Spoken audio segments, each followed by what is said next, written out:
was loving that song so much. I didn't want to turn it off. That was Hijau, which is a lovely song. If there's anyone outside, if we could check them in, that would be great. We're going to start right on time because we've got a lot to share. Folks are probably struggling. So first and foremost, thank you CGM and team for giving us this platform. We love to have you guys in the room, and there are two things that we're going to do today. Just a very soft launch of our new product. So literally you're among the first to hear about the product. And of course the Masterclass that talks about the consultant in a box that helps you integrate sustainability into financials and operations. Now, we've got not a huge team, so I'm really actually quite happy. We don't have a huge group of participants. If you're comfortable, if everybody would like to move up, that would be great.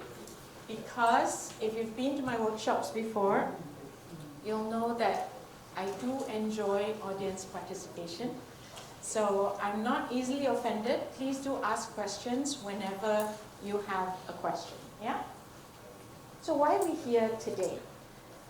So we are here today under this topic. I'm assuming you came to understand how to integrate sustainability because it is quick becoming a way of doing business. And very quickly, I'm going to get to know you in a while, just from a few simple raise your hand questions. But we'll see that no matter the size of your company, no matter the industry that you're from, at some point you would have heard of or learned of sustainability. If you've attended our workshops before, you'll know that it's typically a little bit longer, a little bit more hands-on with a lot more activities. And we do give a lot more handouts. So today we are short on time. So as my team has warned me, I will be talking even faster than usual. I'm starting off slow to kind of ease you in. I have a colleague who co-presents with me at the back and he's smiling because he knows I can talk really, really fast. So please do enjoy the session. Ask questions whenever you want to. Just raise your hand. We are a very intimate group here. If I can have Chatham House rules, and whoever asks a question, even if you get to know them, what company they're from, please don't take the questions or the comments outside of this room so that we can create a safe space for real learning. Now, I've got 2 hours of your time. That is truly precious time. You have chosen to spend the 2 hours here, so let's try and learn something together. And again, if you have questions, please feel free to ask. Also, if you don't ask me questions, I'll probably be asking you questions, right? So, better ask. So, again, my team reminded me, because I didn't have the slide, and they said, we do have people who don't know us in the audience, so we do have to introduce ourselves. TIG is a sustainability and social impact firm. We've been around in Malaysia for coming to 13 years now, this month actually, and all we've been doing is sustainability. And the team don't know it, but I'm going to call them up here because, to be honest, the product that you're about to see, I'm going to take full credit for up here in front, but was built by this fantastic team. I'm just going to very quickly name them because we don't have time. We've got B.Braun, who you'll hear from later because she's going to speak.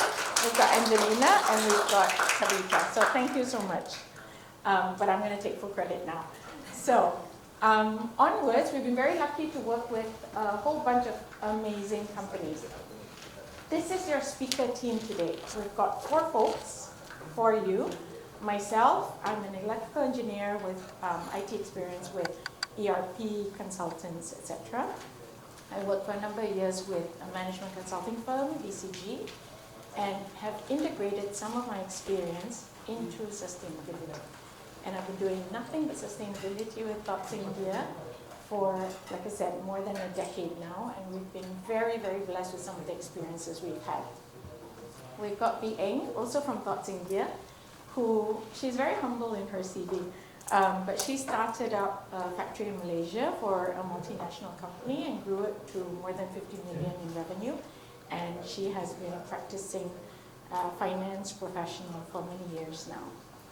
We've got Paolo with us from Navis Capital, and Paolo has also spent many, many years in ESG and sustainability, and he came from actually an environmental consulting firm, ERM, where we met, and he's now leading Navis across the region with portfolio companies.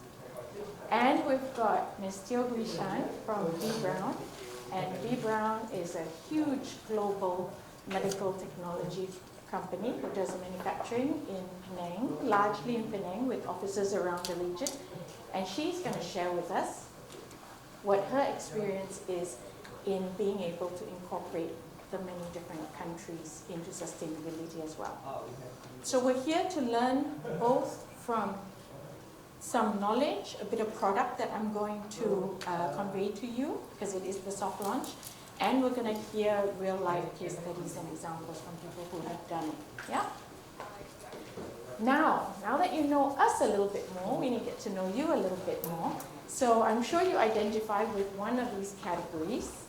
And we'd like to, just a show of hands, those that have attended our workshop, we know we do a lot of Slido, but I really wanted to get to know this smaller group today. So 6 potential categories: listed company, government agency regulator, large non-listed, SME non-listed, consulting company, dan lain-lain.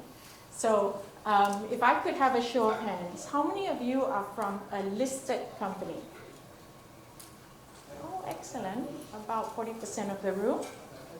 A government agency or regulator? Tak ada. Okay, I was going to put them on the spot with carbon pricing, but never mind.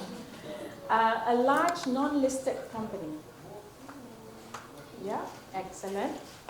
SME non-listed company. Fantastic. What an amazing mix of teams here. A consulting company. Okay, excellent. Welcome. It's a big field and we need everyone to be on board to mobilize the market. Dan lain-lain.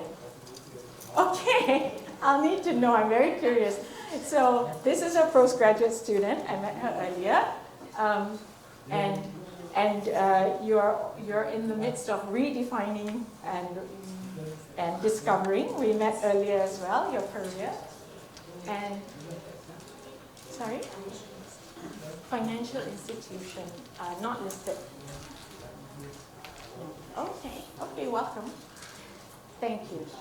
All right, so that's who we are today. And I'm just curious in terms of your familiarity. Now, I did have a little text at the top, and it says choose your own adventure, because to be honest, we customize our workshops depending on who's in the room. So if many of you are 0 years, we will tailor our 2 hours as such. If many of you are experts, we'll tailor as such. May I have a show of hands? How many of you have adopted sustainability for more than 5 years? Excellent. Okay, very good. 2 to 5 years. Yes, majority of the room. Less than 2 years. Okay, welcome. And not yet. We need to inspire the youth, and that's why you're here. Thank you. All right. So the reason I'm asking this question is, some of you who have been to our workshops before will know we do very basic workshops to very advanced workshops. I'm going to hit somewhere in between today, but you might need some context in order to follow along. I will speak very quickly. Now, you met the team earlier. After this, approach any of the team. If you can drop off your card or your email address, we're very happy to follow up with information. I'll show you some snapshots of some things I don't have time to go through, process flows, etc. So if you drop us your email, we'll send you a soft copy of that, yeah? All right, what we'll cover today. So in the first hour or so, I'm going to talk very quickly and try and get through. Remember, we're here for the soft launch of Sustainadata. So what is this? What is this product? And then we're going to put the product aside a little bit and talk about integration and sustainability into operations and into financials.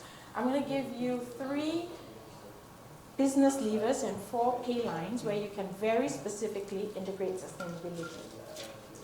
Delegate responsibilities. We've spoken to enough companies to know that this is an issue in almost every company we speak to. the ability to delegate sustainability responsibilities across the organization. Not just awareness. A lot of people have been talking about awareness and education across the company, but really, truly responsibilities. BA is going to come on and talk about prioritizing. How many of you have heard of the term materiality? Yeah, all right. So, BA, you've got your work cut out for you. So the team has, the room, I keep calling you guys the team, the room has heard about materiality. We're going to take that up a notch. We assumed that you had heard about materiality, so we're going to take it up a notch, yeah? And how do you prioritize, truly prioritize, based on global standards, based on local compliance requirements, and how do you end up with a good set of metrics and targets that you can use to actually progress, track your organization. And then again, coming back very quickly to the product of how you manage it all with Sustainer Data. And then we're truly in luck. We've got 2 case studies, as I introduced them earlier. Paolo has come from Singapore to talk to us about how he rolled out sustainability, or is influencing sustainability across over 30 companies in his portfolio as a private equity firm. And Shan will be here to talk about, she's coming from Penang together with her colleague Graham, and I appreciate that very much. And they're going to talk about how they rolled it out across 16 countries as well. And then, okay, so I've attended a few sessions where I think, you really run out of time. So I'm going to talk even faster because I really want a session where we just chat. Yeah, will you just ask us anything that you really want to ask us? But don't keep it to the end. Even though I'm going to make about 15 minutes, half an hour for that, don't wait to the end. Anytime you have a question, like I said, just raise your hand. Yeah? All right, cool. So let's jump in. Let's start with the overview. Now, to be honest, you helped us create this product. And when I say you, because we have a few clients in the room. And truly, our experience from the last 13 years have given us the experience of on the ground, operationally working on sustainability. Yes, we do create sustainability reports. We do disclosures. We do a lot of governance, etc. But really, all of that from top board communication all the way to communicating with folks on the ground. It's given us the experience, it's given us the exposure. We've worked across financial services, manufacturing, etc. And it's given us, and we continue to develop the knowledge because it truly is a passion and an interest of ours. Now, what I don't have time to go through, and for those of you that have attended our sessions before, you will know of our No Plan, Do Tell adoption methodology. It's a very straightforward, simplified adoption methodology, and it cannot get easier than know, plan, do, and tell. This has been propagated to about 102 listed companies through our accelerator with Bursa, and over 10,000 SMEs in our engagement with the Securities Commission. We're very, very fortunate. We got the opportunity to write, if you've heard of the SEDG, the Simplified ESG Disclosure Guide, together with our partner as well as Securities Commission. Now, all of this information and experience have come for us to this point where we're putting a lot of it into a product that we're calling Sustainer Data. I do tease the team that we're working ourselves out of a job because we're literally putting a consultant in a box, hopefully. But we need to mobilize our capital market. We really need to mobilize every single company, and there are just not enough of us. Even though there are a few consultants in the room, there are not enough of us to truly work with the whole market. Or sometimes, I'll be very honest, affordability is also an issue.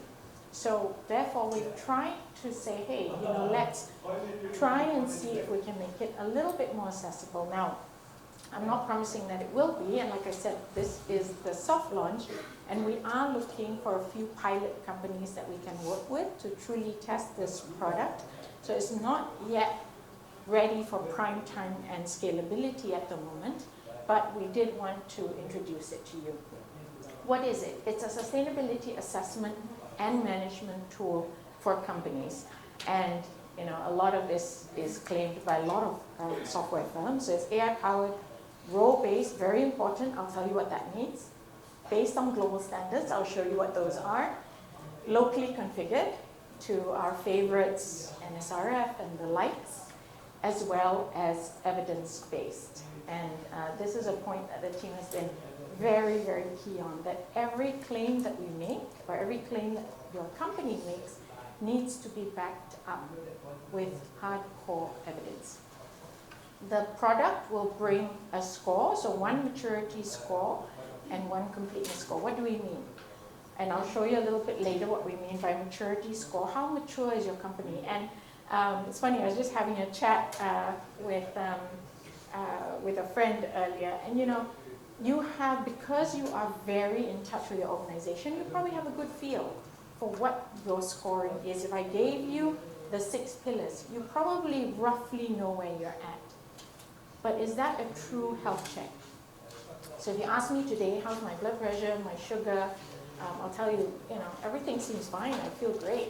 But if I go for a health check, it gives me numbers, it gives me data, and it gives me an action plan. I know what I need to do, right? I don't need to go for a medical health check every day, but every year or every half year, it gives me a good point of validation of what I think and I feel in my body, right?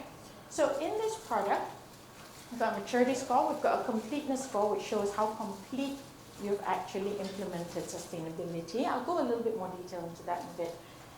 Pillars, we've got 6 pillars: general, governance, strategy, risk management, metrics and targets, and execution. Quick question to the audience. How many of you have heard of, are familiar, or have reported to Malaysia's NSRF? Okay, a good chunk of about 50% of you. So if you've reported to NSRF, which is obviously the adoption of IFRS S1, S2, for those that are not very familiar, we can go through, but approach us afterwards because I won't have time to actually go through in detail what that is. You will recognize these 4 pillars: governance, strategy, risk management, metrics, and targets. So that is the essence of IFRS S1 and S2 already built into the product. Each of them are broken down into topics, and most importantly, there are over 500 markers. And this is why I brought the team up, because the team has diligently written, I'm not even joking, written more than 500 markers that are based on global standards and our experience. So these are largely guided by global standards. There's a pillar here called execution. Execution is a pillar with over 100 markers that basically tracks how far you are in the adoption of sustainability. Do you have a governance structure? Have you communicated to your board? Do you have terms of reference? Does everyone have a KPI? Do you have targets? Over 100 of these questions, framed as questions, right? For you to really know where you are. Not just know where you are. When you haven't done something, you know what you haven't done as well, right? So a true gap analysis as well. What are the standards? I'll talk very quickly. I don't have time to go through each and every one, but if you Google, you can actually find all of them online. NSRF, Malaysia's National Sustainability Reporting Framework. IFRS S1 and S2, our global, let's call it Sustainability Accounting Standards, which is the sister arm of our financial accounting standards. GRI, very common, popular, and my personal favorite disclosure guide. SASB, which is what is referenced by IFRS as your metric dictionary.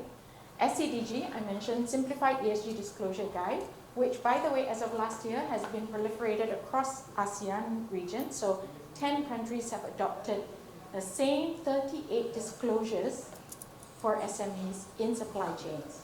Do check it out. Just Google SCDG or SCDG-SC, Securities Commission. And, of course, UNEP-FI, the United Nations Environmental Arm, which deals with financial services or financial information. So this is the crux of what the product is.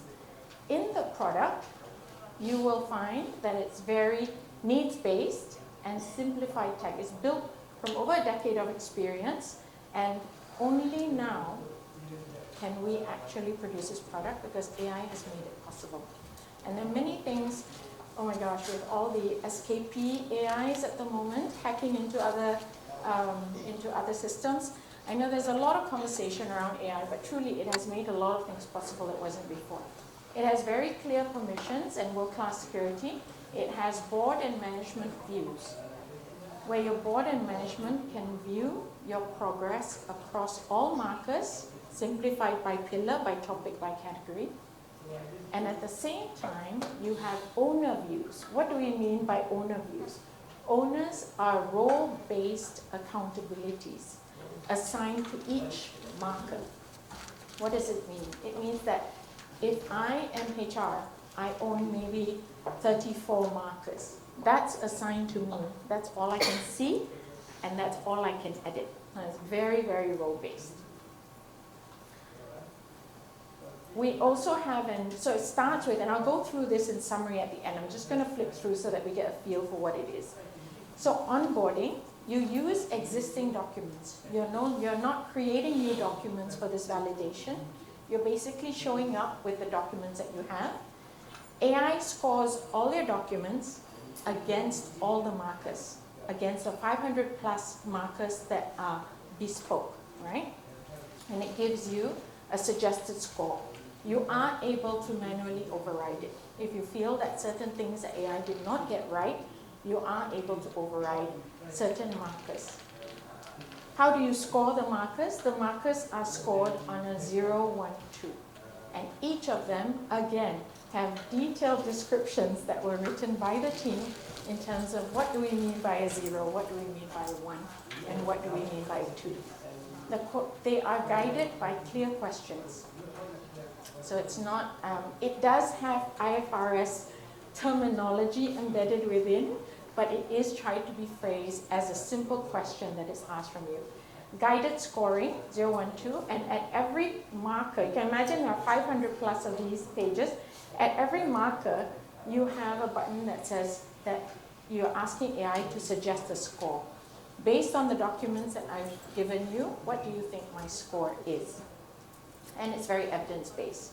So I couldn't scroll down, but if you scroll down the screen, you have a section where you can upload evidence.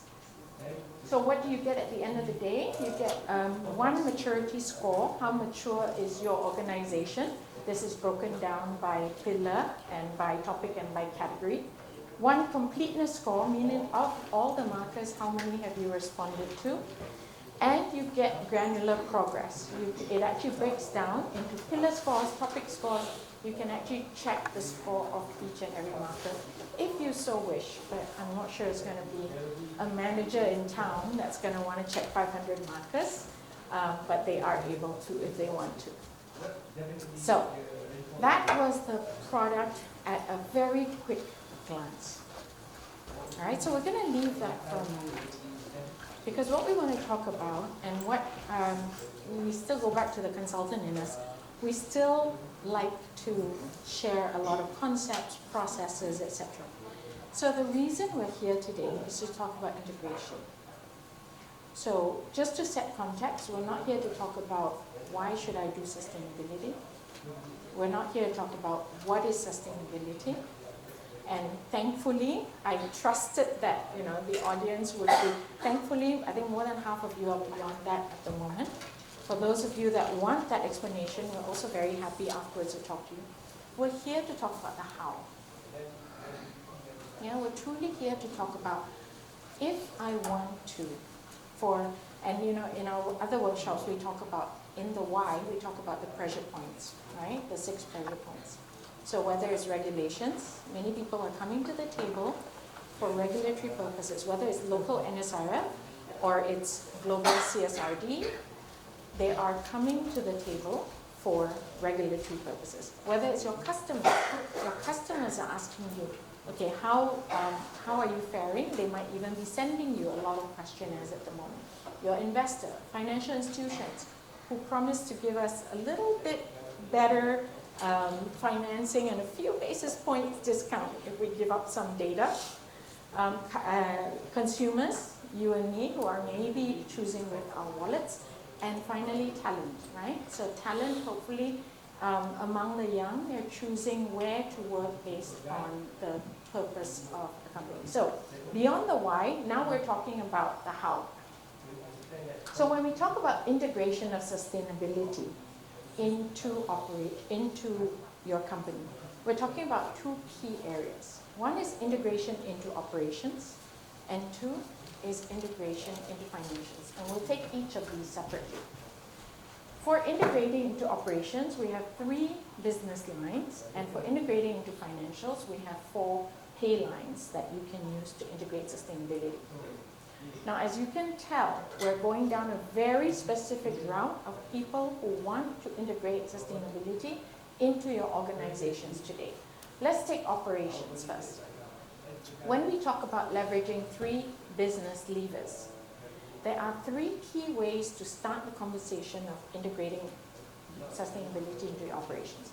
First and foremost, and this gets every board and every management team's attention, is reducing risks, right? So sustainability risks are very real.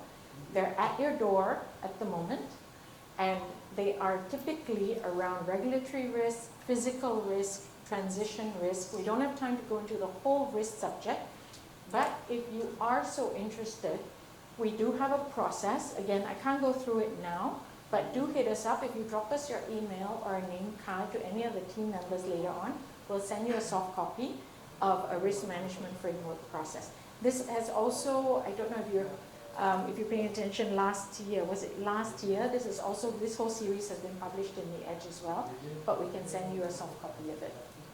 So the risk story. The risk story is about lowering costs, which we'll cover in the financial section. It's about protecting your assets and finances. It's about improving your choices and your growth. And it's about building trust and safety. The second lever is about increasing your profits. Can sustainability truly increase profits? The answer is yes, and I'll show you some numbers for a fictional company that we created in the financial section. But discovering opportunities can also increase profits. So the opportunity story is very much about increasing efficiency. And for many of you who have been in the business a long time, you know when I say sustainability is nothing new. Sustainability is not new.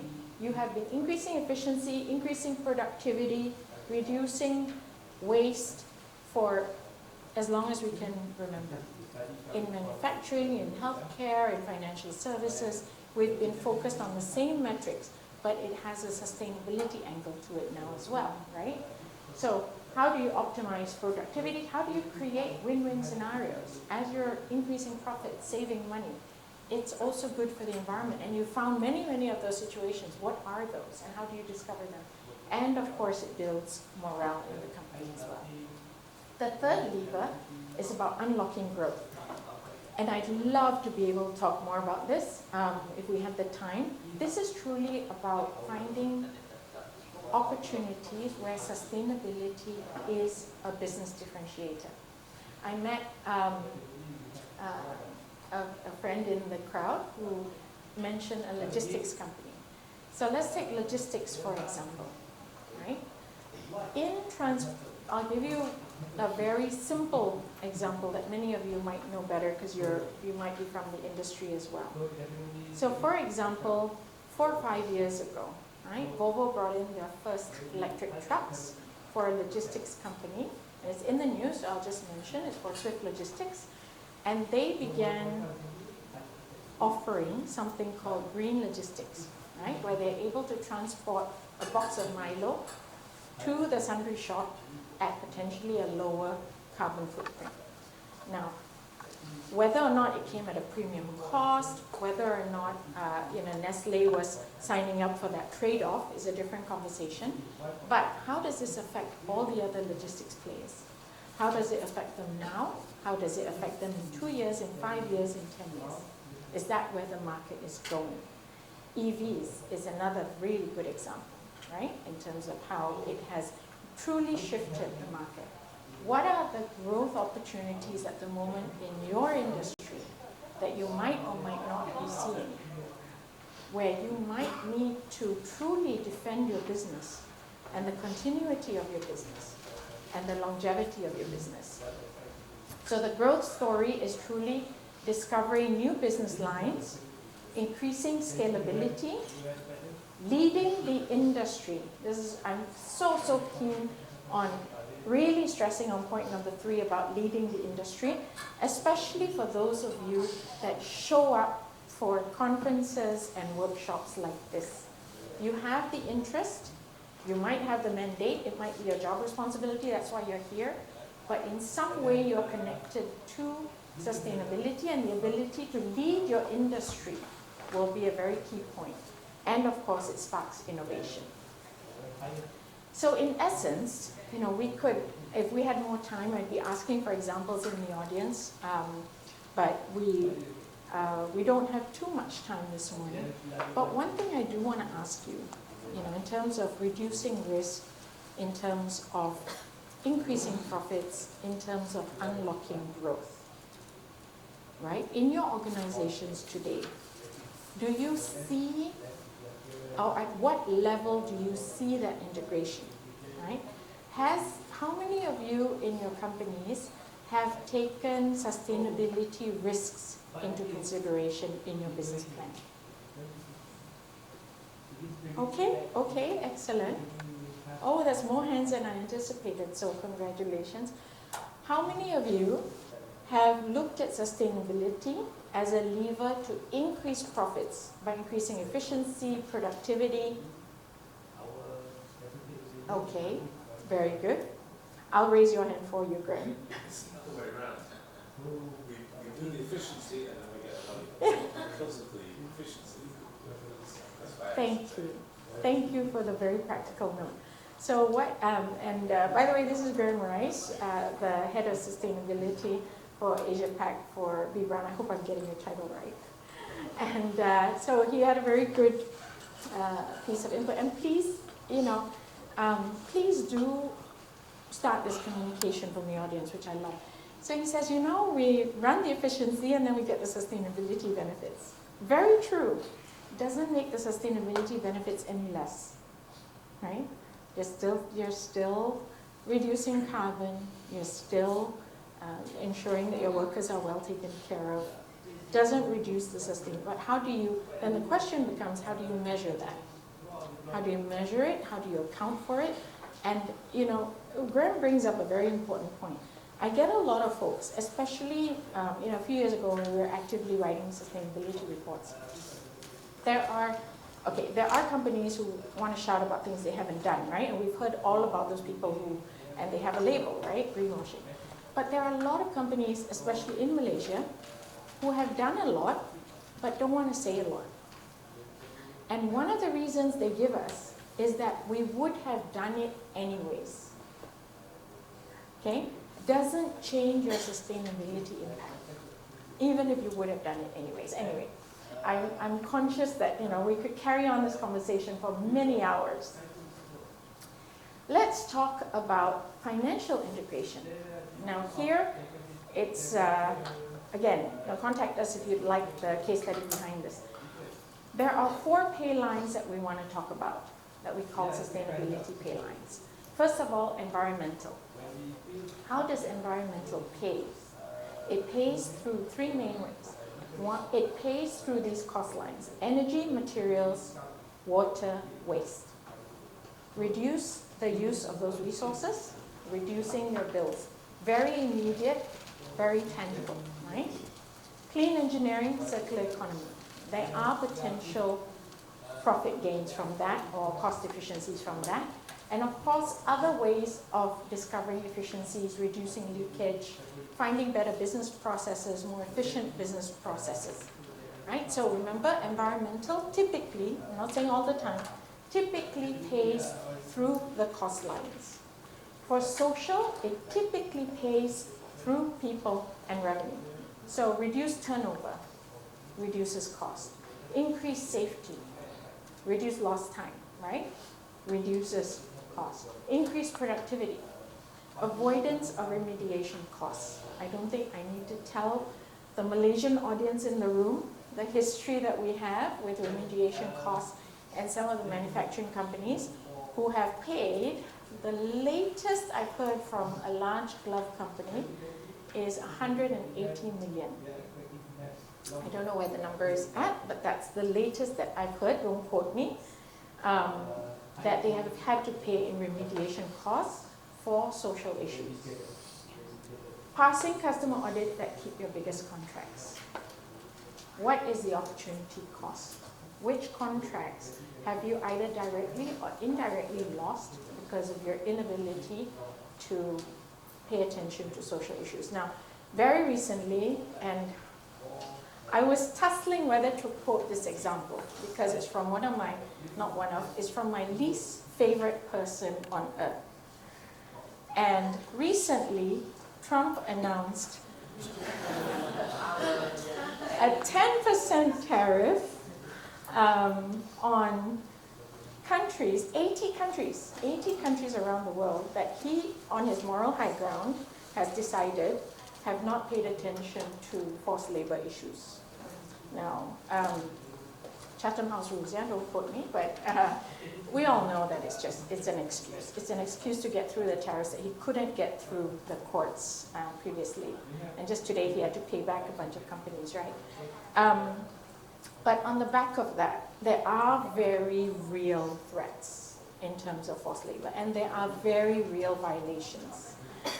So jokes aside, there are true, like CSDDD, etc., there are true regulations in place that will ding our Malaysian companies because we are part of this global supply chain, right? So in terms of being able to ensure that we pass customer audits that keep our biggest contracts.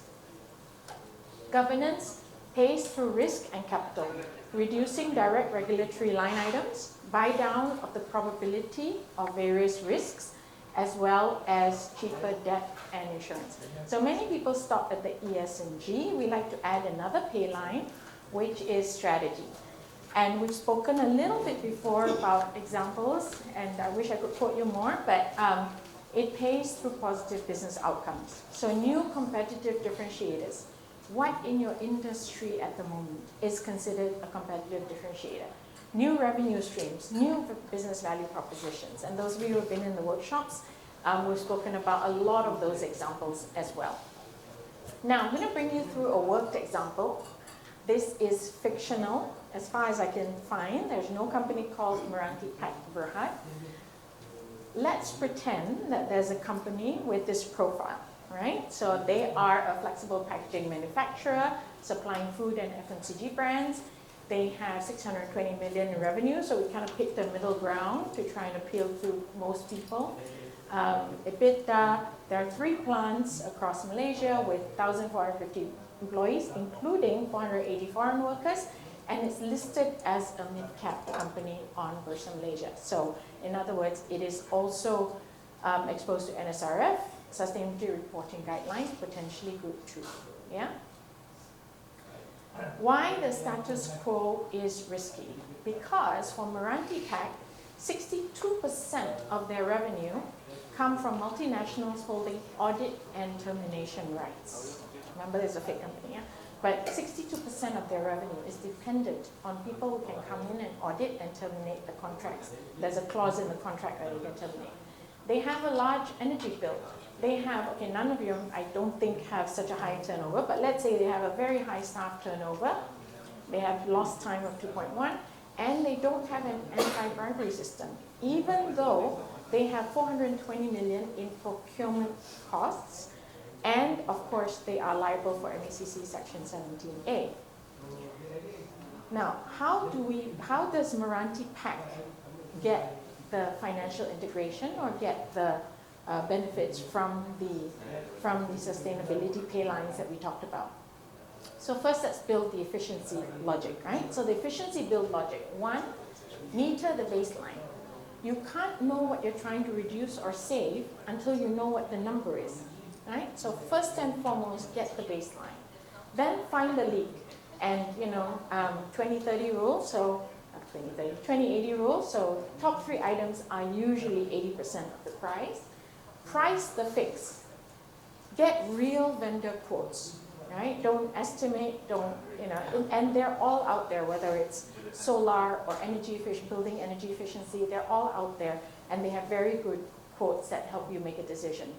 And the payback is typically your capex divided by annual savings, right? So, as an example, let's say Meranti Pack decided to do rooftop solar, which cost them that amount. This is their savings per year. You divide that, and you get the payback number of years. It's a very simplified way of looking at it, right? But there's a whole Excel sheet behind this, which of course was built by AI, so I won't take credit for it. Energy efficiency, they're changing their drives, their air, their chillers, and with a capex and the savings. Recycled content line, water recycling, and their portfolio for activities that they want to initiate this year is about 34 million, which is quite high, with a payback, with a savings of almost 10 million over 4 years. So this is the kind of business case that potentially you might need to put forth to management, right? And the reason I say that is because we have another activity or workshop slide where I ask the audience, honestly, hand to heart, if you went to your CFO, are you relying on his goodwill and altruism to say yes? Are you putting the fear of God into him and saying, if we don't do this, our business is going to shut down tomorrow, and he's going, okay, okay, okay? Or are you truly putting the numbers in front of him to make an informed decision, right? Social, pretty straightforward financials. If you reduce turnover, if you increase safety precautions, so in this example, we have 9 points lower turnover, which results in $1 million a year. 10 fewer lost time injuries, which results in almost $1 million a year. And of course, the defense, we all know. And this is a real life case study. Actually, those that have attended my workshops will know I usually quote 60%.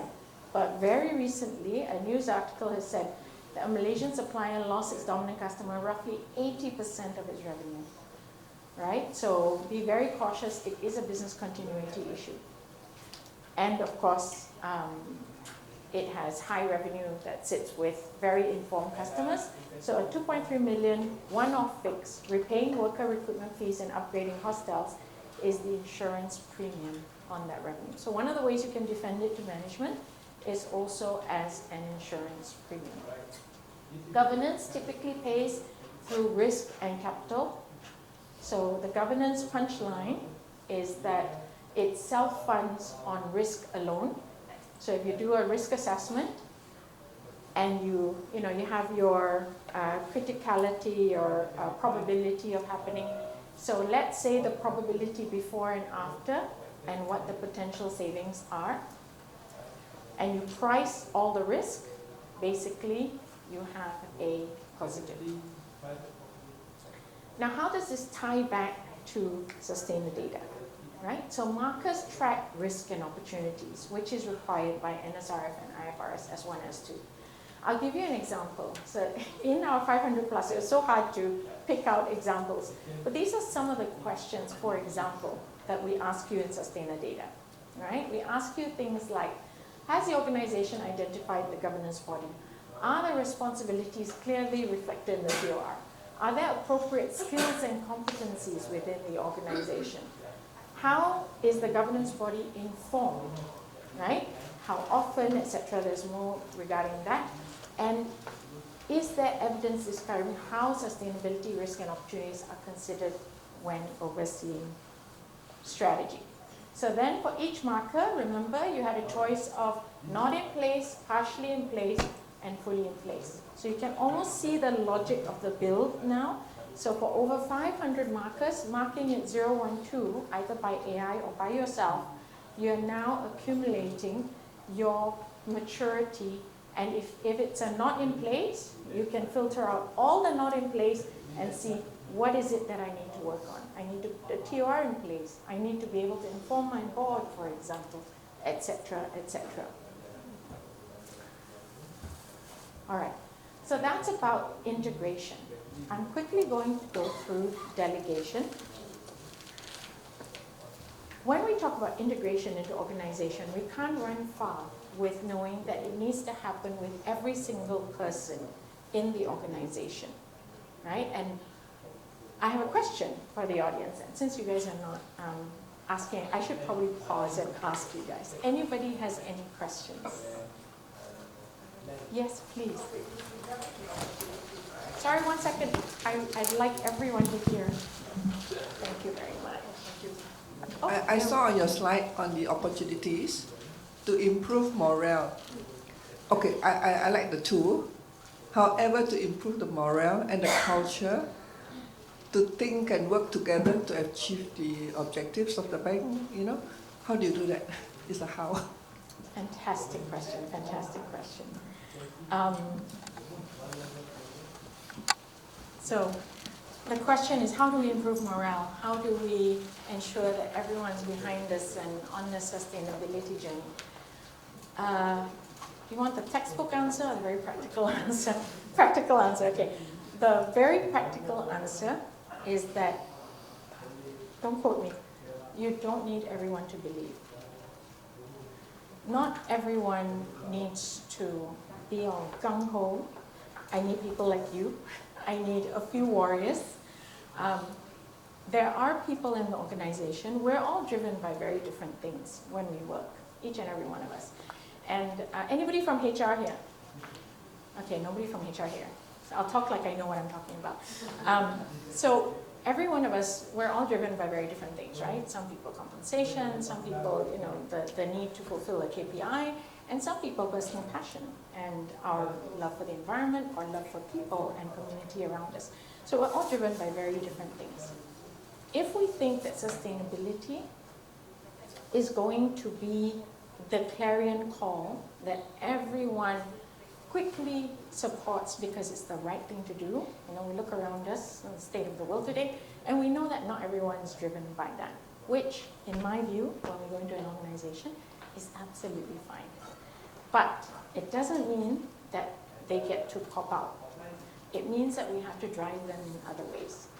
And one of the most important things, and maybe unpleasant, but one of the most basic ways that we found that really gets the conversation going internally are KPIs. So what gets measured gets managed.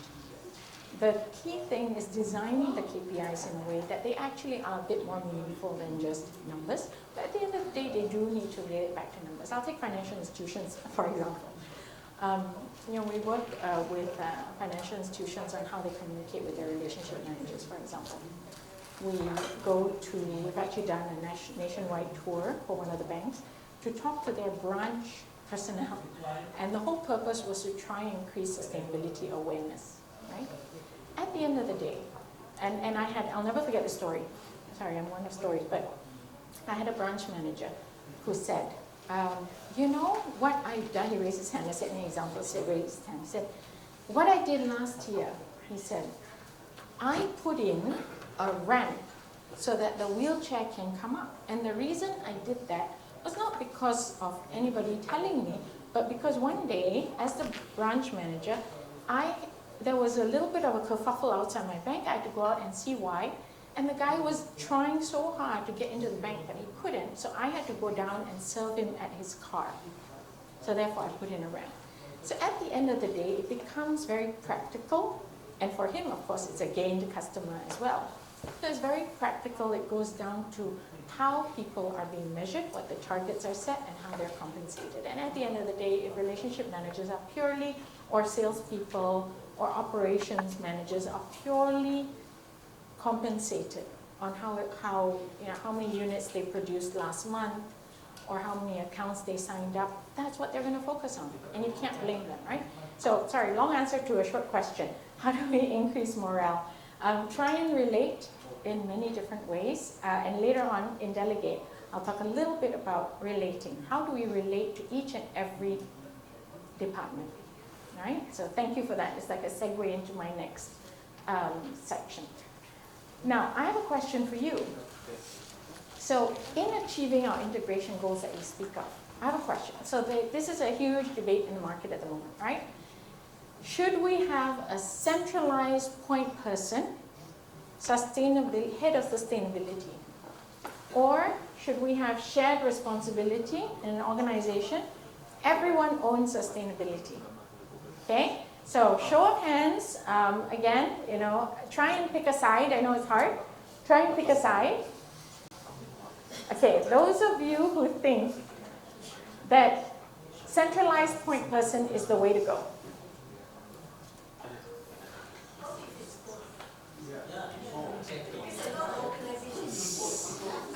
You guys are taking my punchline away from me. So scrap that question, because you've answered it. So a centralized point person has unified strategic vision, clear accountability, standardized data reporting, expertise and focus, and resource optimization. With shared responsibility, you get deeper operational integration and truly, truly, truly better ideas than any management team sitting in a management room will have. Cultural ownership, we spoke about culture a little bit earlier. Enhanced risk detection. Risk is on the ground. Risk is not in the boardroom. Elimination of bottlenecks. You're not just waiting for that one point person to do everything. And scalable innovation, right? I heard a yeah when I hit the bottleneck. Anything you'd like to contribute? Is that the focus at the moment, a point person? Yeah, in the organization. So that's, you know what, it's really, really true. And I've spoken to many burnt out sustainability officers. I won't ask how many in the room, who have said, I feel like I'm holding the whole organization's responsibilities in my hands. First of all, it's exhausting. Secondly, it's a huge responsibility, and I am very worried I will try to find a screw up, let's just say. And I will wreck it for the rest of the organization. So, yes, your answer, the hybrid solution. So we do encourage a hub and spoke model. So most successful organizations merge both approaches.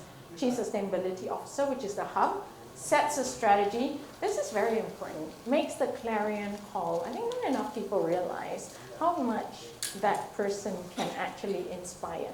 How many of you have seen Odyssey? Right? Inspiring, right? So you need that clarion call, that warrior voice in the organization that actually does stand for sustainability. And doesn't mean that we're making impractical, expensive decisions across the organization. It means that we're keeping it in mind with every decision that we make across the entire organization. And if you make a call that will degrade your sustainability metrics, that's fine to a certain extent, but make an informed decision. Don't accidentally stumble into that, right? So, and then departmental champions call the spokes.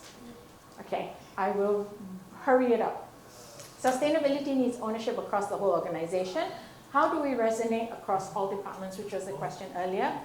I'm sure all of you or many of you have this. Establish a cross-functional council. That's like the easiest, most straightforward thing you can do. And the second easiest, most straightforward thing you can do is tag it on to your management meetings. Every management meeting has a sustainability discussion, ideally integrated within the meeting, but if not, having a section within that as well. Speak their native metric. What do we mean? We mean that every department already has their priorities. Speak to their native metric and assign specific ownership. For example, okay, we'll run through this very quickly, speed round. Anybody from finance and accounting? Okay, so finance and accounting, your primary sustainability value, risk mitigation investment.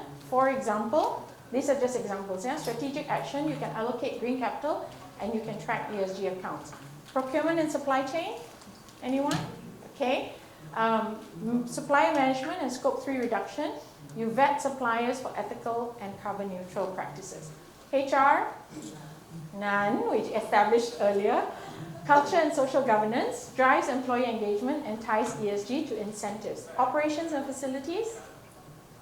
None. I wonder where all of you are from. Resource conservation optimizes business processes, logistics, energy, and waste. R&D and product design, very important group, also none. Circular economy and innovation, you design long-lasting, recyclable, or low-impact goods. Marketing and sales, also none. Brand trust and market positioning prevents greenwashing through transparent communication. Legal and compliance, Regulatory and contractual risk protection. You monitor evolving sustainability regulations and contract violations. Very, very important. IT.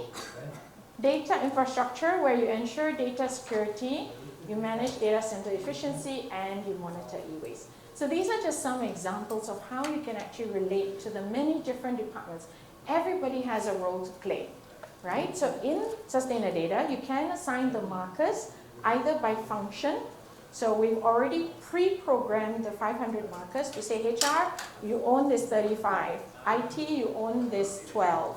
So we've pre-programmed that, but you can automatically delegate, or you can manually override, because every company is different, with role-based edits and views.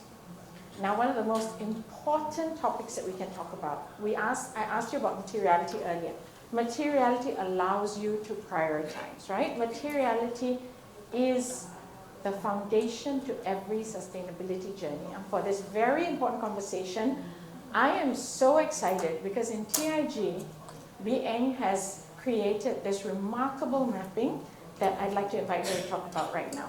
Thank you, B.Braun.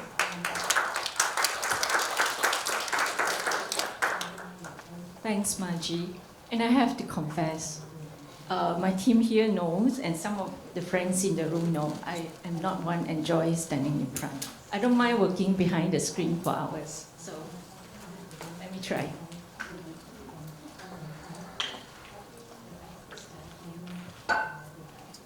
So Malaysia has adopted IFRS S1 and S2 under the National Sustainability Reporting Framework, and SRF is not an alien word. I'm sure you heard of it multiple times. In fact, this morning, Margie has mentioned that as well, and this week, I'm sure many sessions touch on this. That decision answers one important question. Which standards should we use? But it also raises another practical question. Where do we begin identifying disclosures that matter? Remember the materiality? The disclosures that matter to our industry.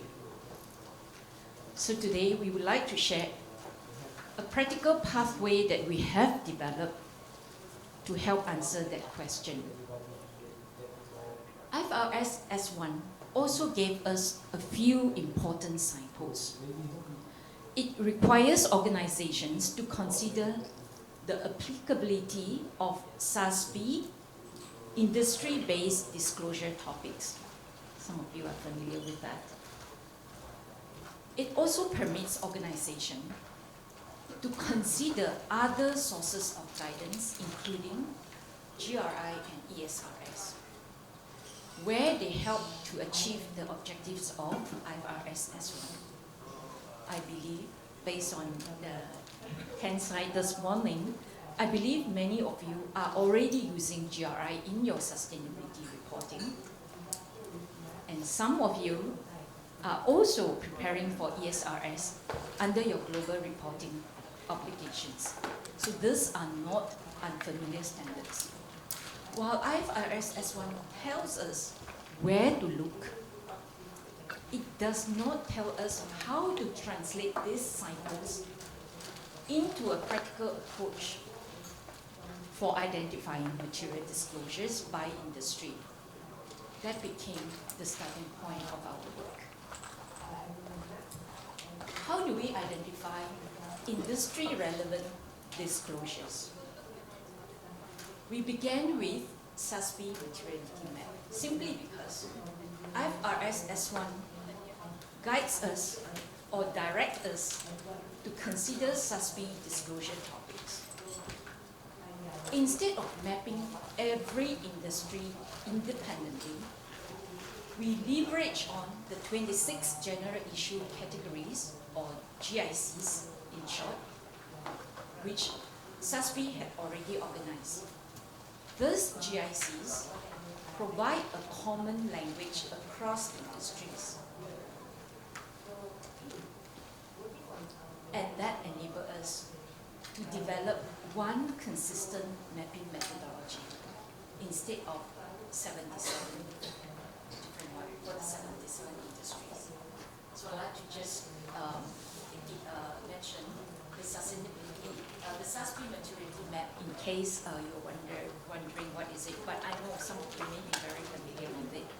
The maturity map actually identifies sustainability issues that are considered financially material to each of the 77 industries. So that was our starting point. Going on, for every GIC, we asked a second question. Which GRI topic standards that would normally warrant priority consideration? So that became the foundation of our industry priority GRI topic standards map. Mapping financially material sustainability issue to GRI topic standards. The final step involved expanding the topic standards to GRI topic disclosures, creating a disclosure level register that organizations can use as the starting point in their own assessments. This pathway does not replace professional judgment or the organization's own materiality assessment. It translates IFRS S1 signposts into a practical starting point for identifying disclosures. For organizations with limited sustainability resources or expertise, this may serve as a practical guide when they begin their sustainability reporting journey.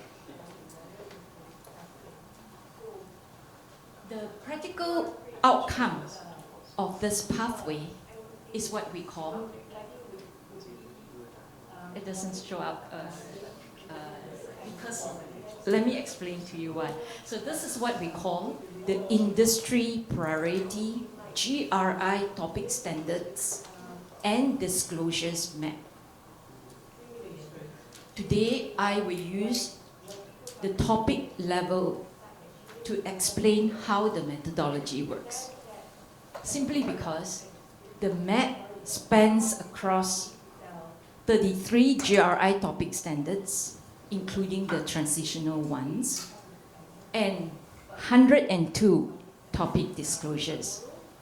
So given the time that we have today, the topic standard level is the most practical way for me to illustrate the methodology. For each topic standard, we have lined up the corresponding SASB GICs, followed by the industries where the issue is considered financially material. And the colored symbols illustrate how closely GRI topic standard relates to SASB GIC. Core means they both address the same sustainability subject. Supporting reflects the broader sustainability impact that associated with the issue. Conditional means a GRI topic standard becomes relevant under specific context. I know this may sound very, very technical. I am happy to address any question either here or later on. So feel free to reach out if you have any interest or question, how do we arrive at this? I'm just going to carry on. So everything I have shared today focus on helping organizations to identify material disclosures based on financial materiality. A significant development was the launch of United Nations Environment Programme Finance Initiative, in what we know as UNEP-FI's Sector Impact Matrix. We are very excited with this development because it provides a complementary impact perspective that can be integrated with the financial materiality pathway that we have developed. Our next phase is to bring together these perspectives, the financial materiality and impact materiality, into an industry-informed double materiality disclosure guide. Our hope is that this will provide organizations with an industry-informed starting point for identifying decision-useful sustainability disclosures while supporting the evolution of sustainability reporting under an SRF. After all, every journey begins with knowing where to start, right? So with that, I'd like to hand over to Margie, and please feel free to ask me any question. Yeah.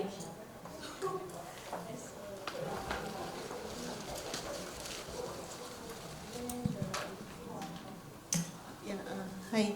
As a company, we always interested to know. We most of the time we will do if it is compulsory.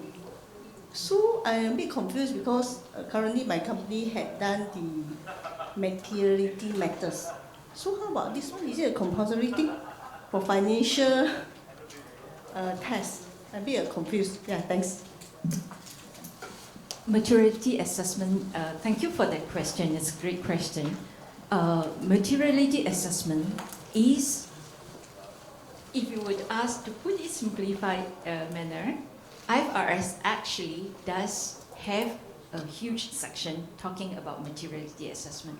The reason why organizations are encouraged to do that is that not every sustainability matter is relevant or critical to your organization. Hence, the materiality assessment would help you to identify what is matter to your organization. Does that answer your question?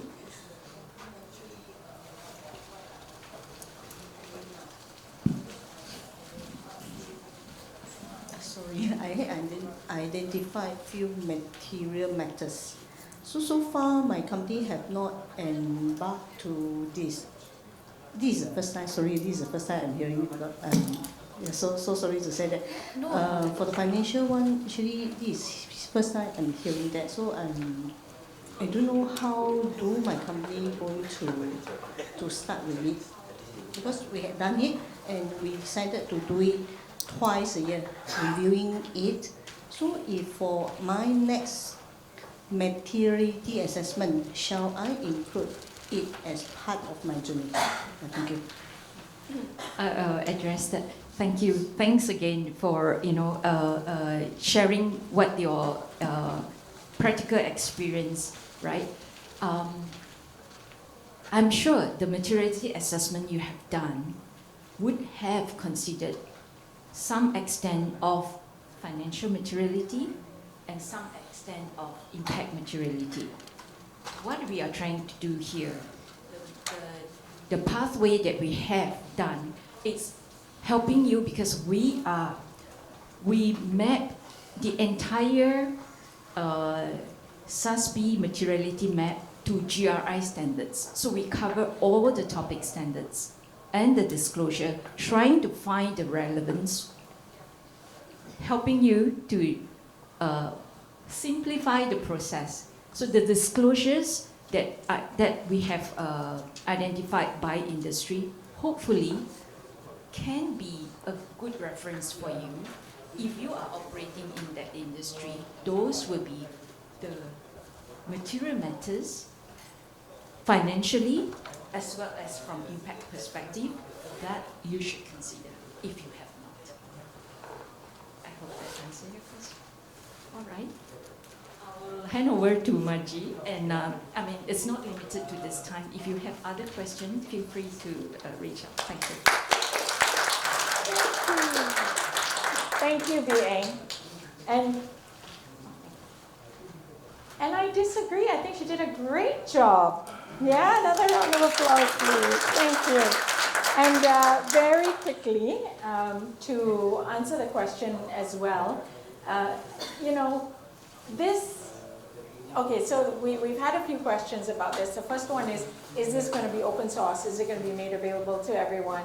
Or is it only for our clients? So as far as possible, as many of you might already know, we will try and open source as much as we can. In fact, I was just talking to one of the participants today about free workshops that we run together with Securities Commission. And if you drop your email or name card to any of the team members, we'll be seated at the table at the back at the end. We'll try and keep you informed of these very, hopefully more accessible information as well as workshops and sessions. So we will, as far as possible, our newly revamped website, do check it out. We will try and put as much of the resources as possible on our website so that it can be a little bit more open source, especially for SMEs. So to answer the question for all of you, how many of you have already done your materiality assessment? Okay, about maybe a quarter of the room. Very good, excellent, right? So just make sure you document your assessment methodology because you do need to report it if you are governed under NSRF. As B.Eng said, this is a guide. This will give you a very good pass for what is important in your industry. Yeah? All right, moving very quickly on because we could spend 2 hours just on this, trust me. It's really, really fascinating. Now, keep in mind, bringing it back to the product, that we are building this mapping into the product because it's not fair to judge every single one of you against all 500 markers. If you're in manufacturing versus you're in financial institutions, different things are material to you. And I hope that the first place you start, if I'm a manufacturer, if I'm a financial institution, different things are important to me. So we're going to build that mapping once we've got the full double materiality mapping into the product so that you are only judged on what is material to your industry. For example, we ran a few test organizations, like for example, Bursa. If you open the back of the report, everybody now has that IFRS. For everybody in Group 1, which was governed by NSRF, you have a disclosure table. In that disclosure table, you'll see a lot of not applicable, which is fair because they're not going to worry about their manufacturing waste, right? Okay. So anyway, just that last note on materiality. I'm going to whiz through this section because I want to hand over to our guest speakers in a minute. So I'm not going to belabor each point, but I do want to ask you a question. Some common pain points. I'm going to bring up 5. If I could have a quick show of hands for each of them as I read through. If you are feeling this pain point, please raise your hand. Okay, very quickly up and down. We don't have much time. So first question. Is this a pain point in that, are you wondering about these questions, right? Are you wondering how mature is our sustainability? Yes, fantastic. How many of you are wondering, are we fully compliant with regulations? Okay, that always gets the most hands. Some of you wondering, what is important for us to do next? Okay, fantastic. How many of you are wondering how you manage your entire process or the progress of sustainability?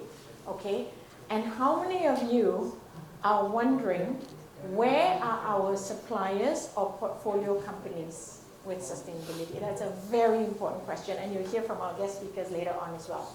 So I'm going to whiz through. In fact, I'm going to skip the next few slides to make up time. I was going to talk about how we address each of the questions that you have raised your hand to. I'm just going to whiz through. So are we fully compliant? As I mentioned, NSRF is built into the 6 pillars. What's important to do next? So each marker has a criticality and difficulty tag to it, which will give you a prioritized gap analysis. How do we manage our progress? It has a few portions. One is oversight. You have a company-wide dashboard.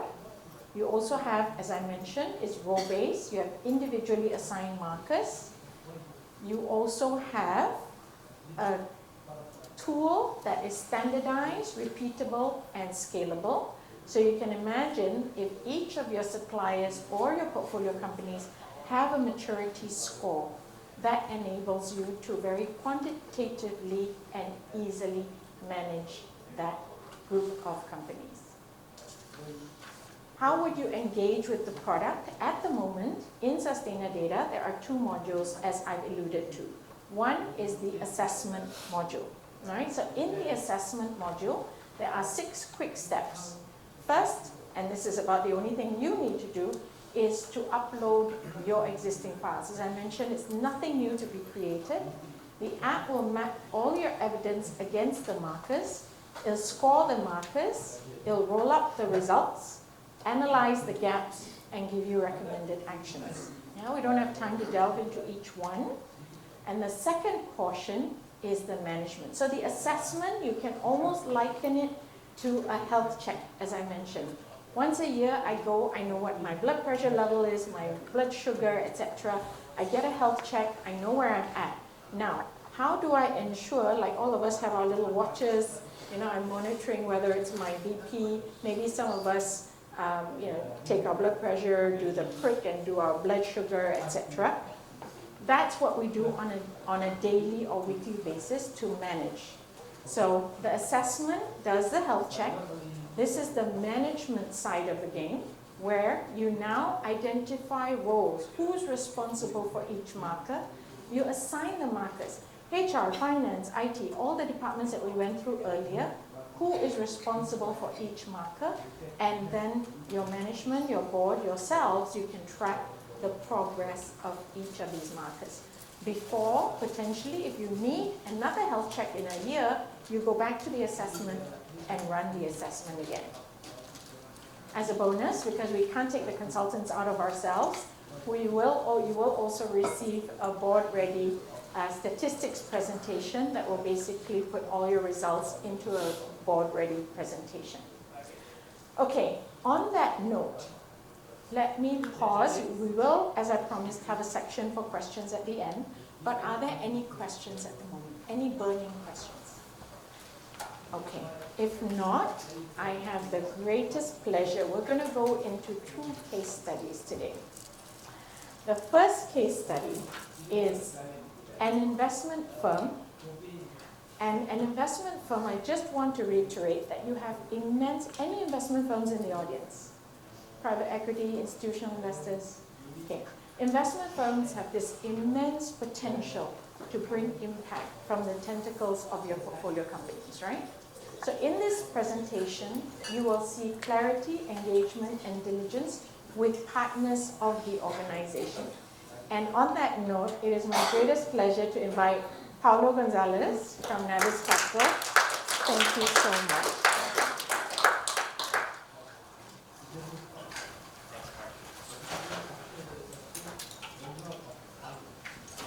Hello. Okay. Thanks, Margie. So good morning. My name is Paolo Gonzales. I know it sounds like a Mexican telenovela superstar, but sorry, you're getting a short, chubby Filipino for today. So I do come from Navis. So Navis is a private equity investment firm headquartered here in KL. Oddly enough, founded by a British, a Canadian, and an American. So Navis was founded in 1998 here in KL. So we do have offices in Singapore, Jakarta, Bangkok, Ho Chi Minh, Hong Kong, and Sydney. So we do mostly majority control or significant minority investments in mid-market companies, mostly in Southeast Asia, but also in the broader Asia Pacific, including China, Australia, and New Zealand. So we do have one of the biggest ESG teams for private equities in the region. So I'm part of the ESG team over at Navis. So today we'll be talking about, how we've navigated through our sustainability journey as a private equity firm. So first I'd like to talk about the triple bottom line approach. So the triple bottom line is a framework coined by a British management consultant named John Elkington in 1994, wherein he said that companies should not only focus on profit, but also on people and the planet. So Navis, being a responsible investor, we try to incorporate all of these elements into our investments. So of course, profit, we talk about financial returns that the businesses generates for its shareholders. People, our commitment to positively impacting society, including our employees. And of course, planet, this talks about the business's environmental impact. So typically the drivers of sustainability for us at Navis, of course, first we have our limited partners. This includes institutional investors, pension funds, but most especially the development financial institutions such as IFC, BII, Norfund. So we do have these DFIs as investors. So they have quite strict environmental and social requirements. Next would be the regulators and industry best practices. So that includes host country regulators of where our businesses operate, and sometimes potential regional requirements, for example, if you want to export products into the EU. Next, of course, would be our customers, especially global brands sourcing from Asia Pacific. These companies would have strict sustainability targets. For example, IKEA. So we have a nut processing facility in Vietnam that supplies products to IKEA. So they do have sustainability or sustainable packaging requirements, for example. J. Crew, which is an American fashion brand, they do have fair trade certification requirements for our denim manufacturers in Vietnam. So these are some of the drivers coming from our customers. And of course, the people. So this includes employees, NGOs, civil society, and local communities, especially those with heightened awareness of sustainability or human rights issues. So how do we turn our plans into progress? So from the beginning of the investment, we have a set of identified opportunities that we would want to do with our portfolio companies. So for example, the installation of solar PVs on the rooftops of our schools in Chiang Mai, even in the nut processing facility that we have in Vietnam. So we want to lessen our dependence on energy coming from fossil fuels. At the same time, for the schools, we want to educate the children about renewable energy. In one of our hospitals in Cambodia, we had to build an additional fire exit staircase. So this building, for example, was meant to be an apartment building. So since we changed the use of the building, we had to comply with the Cambodian fire code. There needs to be at least 2 exit staircases. And at that time, it only had one on the other side. So we had to build this yellow highlighted portion, we had to build an additional staircase. So not only is it a safety-related initiative, but also a compliance one.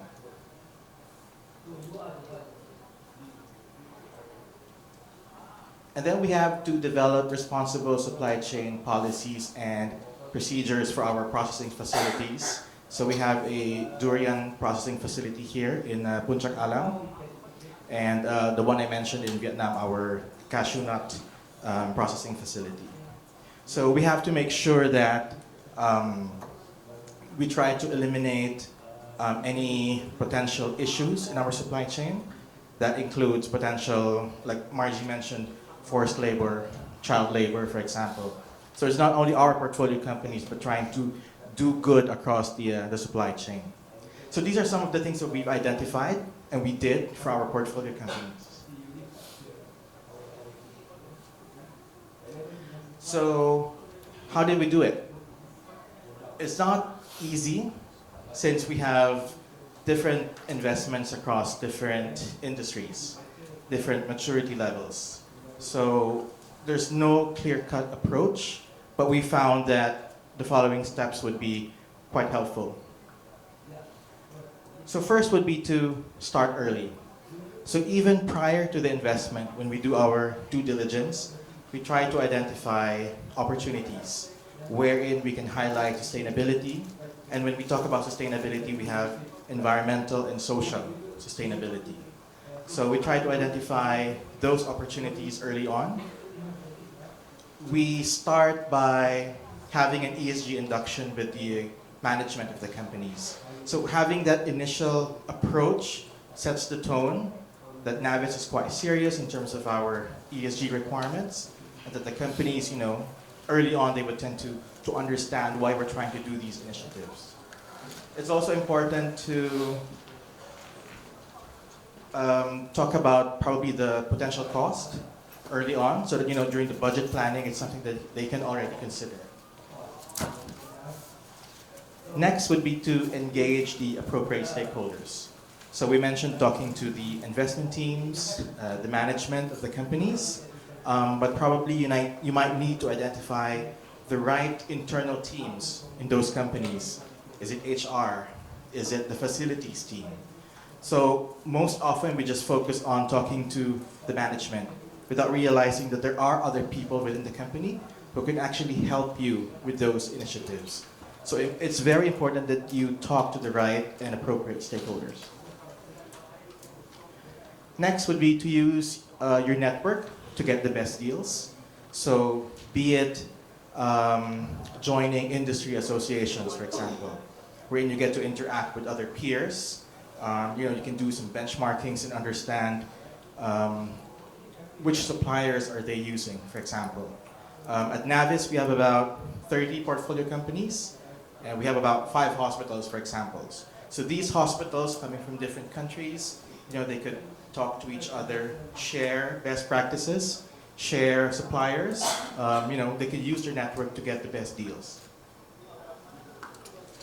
And lastly, communicate, communicate, and communicate. Never underestimate the power of communication. If you're married, you'll understand. So communication is very important. And we need to remember that there are different types of communication. We need to adapt depending on who we are talking to. Is it the management? Is it the rest of the employees? You need to change your style. Sometimes we think sending one email is enough. We don't do follow-ups. We're not doing town hall meetings. We're not doing smaller departmental meetings, assuming that email, when it gets through, everyone understands, right? So we need to be able to share and make the people understand why we're doing such things. But of course, there would always be barriers to change. So the first barrier that we commonly encounter would be financials. So this is where it's important to be able to explain the financial benefits. So earlier, Margie was showing, we're trying to build the business case. You show them these computations. You talk in dollars or you talk in ringgit, because usually that's what the CFO would understand. You can talk all about the benefits of waste segregation, installing solar panels. But if you're not talking about money, most likely you would have difficulty trying to get their buy-in. Like we've discussed, start early as much as possible. If you miss the budget deadline, most likely your initiative would be budgeted for next year. If you can start as early as you can, that would be the best scenario. If you do have some DFI investors, they do offer technical assistance. So, meaning the technical assistance, if you're doing some sustainability projects, they could probably fund it. So this is one angle that you can explore. Or maybe sustainable funding, green loans that would be available to some customers and companies. Next, of course, would be behavioral resistance. Resistance is a human reaction to change. But it's important for you to try to understand where the resistance is coming from. Are they being resistant because they're afraid? Are they afraid they might lose their jobs? Is there resistance because they don't understand what they would need to do next? So you need to be able to understand where the fear or the resistance is coming from for you to be able to address that. Make sure to explain it to them how they will benefit from that potential initiative. And lastly, quite similar to resistance is unfamiliarity. So if we need to provide training sessions, awareness sessions, more capacity building sessions for them to understand what to do next, the hows and the whys, then we would need to provide that for the portfolio companies in our investments. Oftentimes we try to do things ourselves, but sometimes the best solution is actually to ask for help. If we need to engage external help, maybe Margie's team, then we try to engage them if we think it's going to be more efficient and more effective for us in applying those initiatives. So how did we do as of 2025? So we have about 30 portfolio companies. About 88% of those companies reported their Scope 1 and Scope 2 emissions for 2025. Our target, of course, is 100%. So it was about 88% because some of our older investments technically do not have, how do I put it? They were not required to report. It was more optional for them. But as we do more investments, for our newer investments, it's going to be a requirement for them to report. Of the 390,000 megawatt hours of energy consumed in 2025, about 7% came from renewable energy. We hope to increase that. Hopefully with the addition of the solar panels we have in our schools and some facilities, we'll be able to increase the renewable energy consumption. On the social side, in Navis, about 26% of the leadership are women. About half of our employees are women. Even in our portfolio companies, we try to encourage them to support women in leadership. So we have about 24% of women in the board and about 37% in C-suite positions. So we try to talk to our portfolio companies about coming up with policies and procedures on how to help women, especially in... So we found out, there's a study by, I think it was World Bank or IFC. So starting from entry level until around mid-management, there are no issues in hiring women.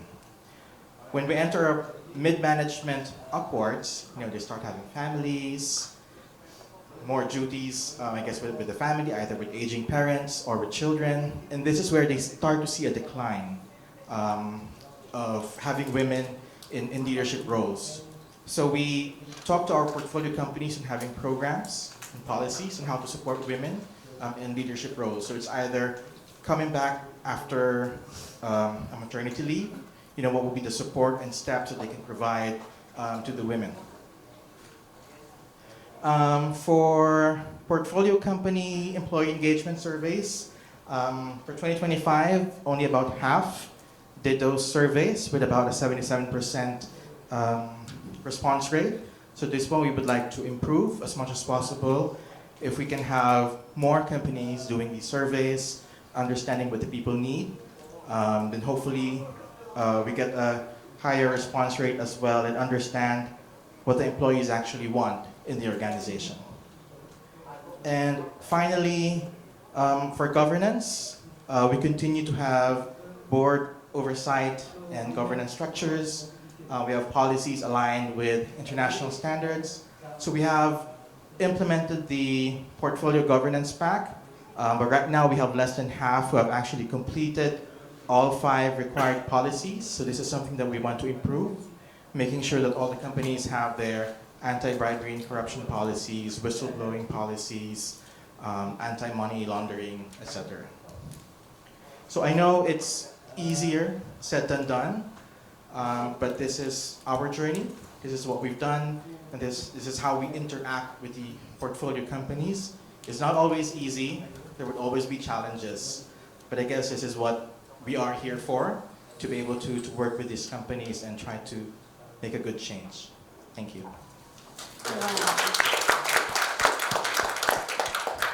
Let's see if there are any questions for you first. Yes, do you have any for questions? Paolo? Yes. Hi, sorry, this is a very specific question, but you mentioned sustainable financing. Yes. I'm just curious, from your experience, has there been any challenge to direct or access sustainable financing for your portfolio companies?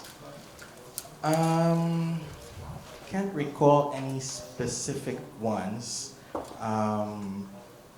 I mean, maybe not something that we've encountered at the moment, but maybe there could be.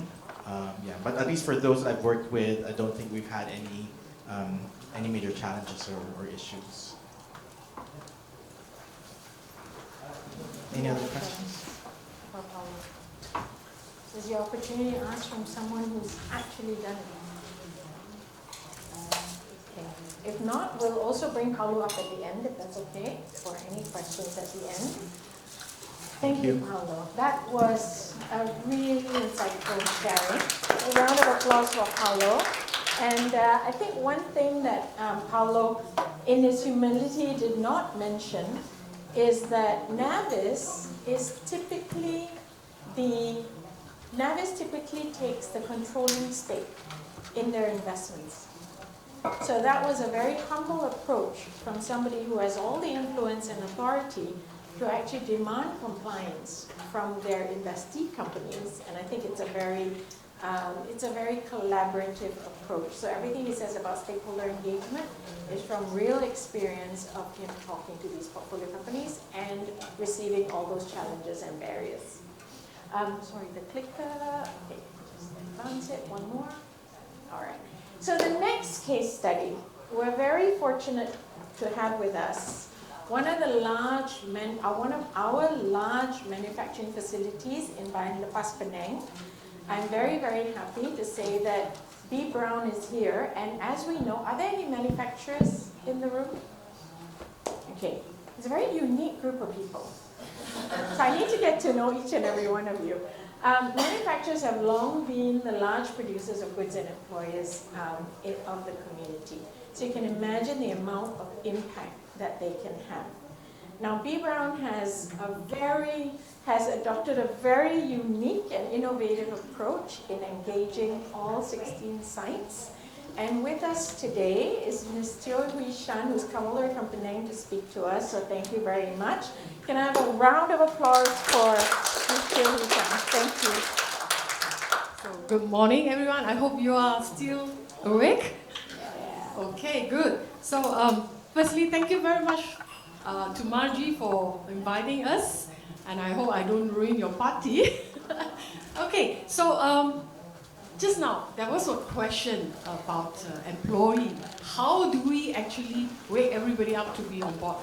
And Margie's answer is a perfect one that says we don't need everyone, but I think the more the merrier, right? So how if I say that my story today, we can turn our employees into sustainability champions or agents in our context? Would you be interested?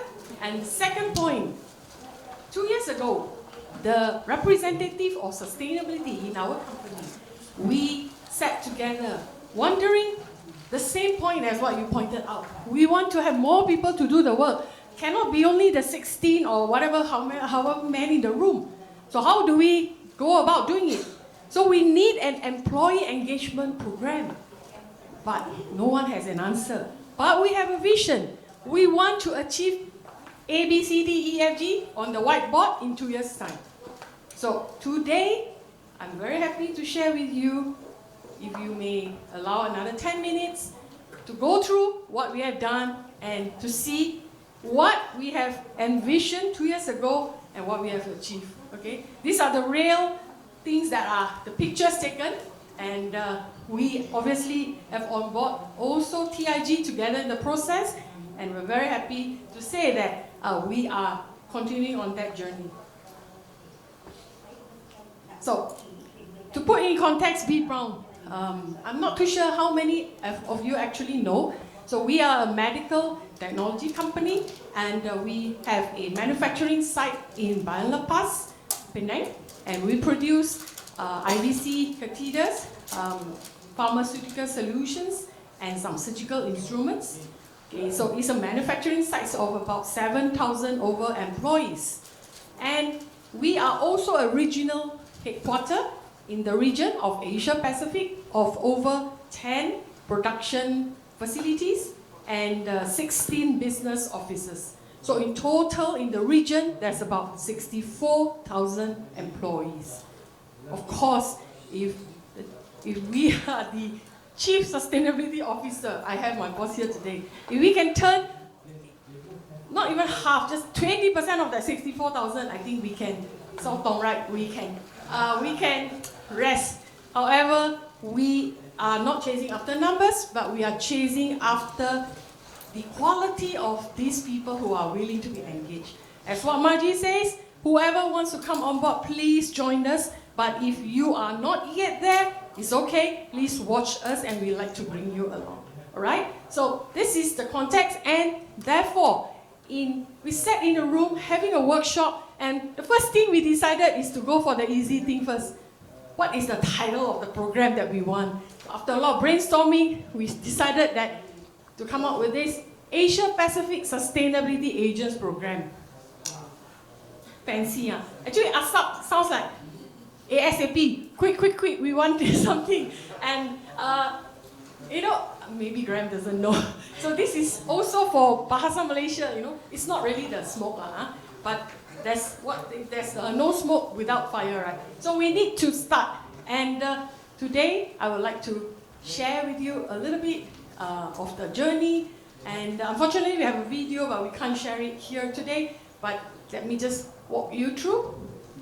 So what is this ASAP? Okay, let me just call it ASAP. Okay. So this program is actually what we envisage. We need a ground-up activity.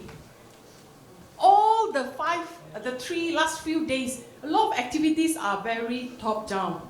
It is very management-driven. You need to do this, you need to do that. But actually, how many people are willing to really do it? I can see all of us are in that situation. And obviously, for B.Braun, we do have the governance, we do have a team across the region doing that. About probably 16 of us were gathered in a room with a workshop purpose. How do we devise this program? But usually very Malaysian or very, I wouldn't say Malaysian, very Asian. We only know the problems. We do not have the solution, right? Every time we say, why? Sorry? No, I said, it's all complaints. Complaints, right? Yes, exactly. So these are the real things that are scribbled on the board. The people do not understand. Then how are they going to do sustainability? Not enough knowledge. How do we empower people to do it? Not that we have all the knowledge, but that's the whatever they say. But how do we actually have resources? We have enough work to do. Margie? So, however, we love to have it across the organization, but everyone says, I have enough work. So, and also, are we empowered to do? Should we do? Okay, we can only contribute so little. So, should we do? So, these are all the questions that were posed and discussed, and after the workshop, what happens? No solution. Okay? So, of course, we do have a choice. We can talk about it another time. Will we have a solution? Don't know, or someone needs to do something. right? So the answer is obvious. So therefore, I think, if I may also say, my boss was, after this workshop, hilang, went for a vacation. And I was like, seriously? Just now someone said, you feel everything is on your shoulder, right? So should I take it up for the 64,000 people? Or should I just also go for a holiday? Then I decided, cannot. Okay, I think I want to have a go. So, but how? Okay, but how? So I do a lot of checking here and there, but I don't really find a similar model anywhere. Okay, however, what we have in common is a vision. Okay, the team has a vision. So we know what we want. So we need to piece it up together as a structured process, and we need to leverage our employees to create the impact beyond the 16 people in the room. Okay, so therefore, I'd like to walk you through exactly I simplify it in this manner. So this is a structured program that we have. Definitely the first question to address, we need to ensure that we have our employees on board with some basic knowledge first. Okay? Or else everyone will have a different point of understanding, as what you see from the question that was posed by Margie, even in this room. So we have to offer some onboarding to the agents. So whoever is interested, volunteer, they sign up. So this playbook is designed to incorporate all the requirements as per our reporting in CSRD, so that it's like a reference guide to the agents, to the people who are interested to do something on where they can start. So the money is all in this book, and with the 4 hours onboarding, they are then empowered to start the process. But of course, a lot of them will have this question in their mind: if I don't have project, how can I join? So of course the answer is yes. The first roadblock is you have to remove. You have to come and join and understand before you decide whether you can do anything or not. And I'm sure you can do something, which I will share. And after that, through this process, they are then empowered to run a project, a mini project or a large project, a single person or a large group of person, they decide.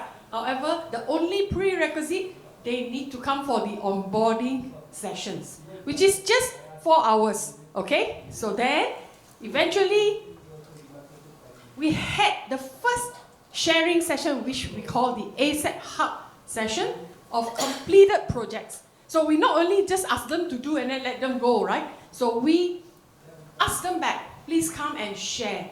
So we do get, as of today, about 58 projects that are completed and shared all across the E, S, or even the G pillars. Okay? Many misconceptions that social topics are too difficult.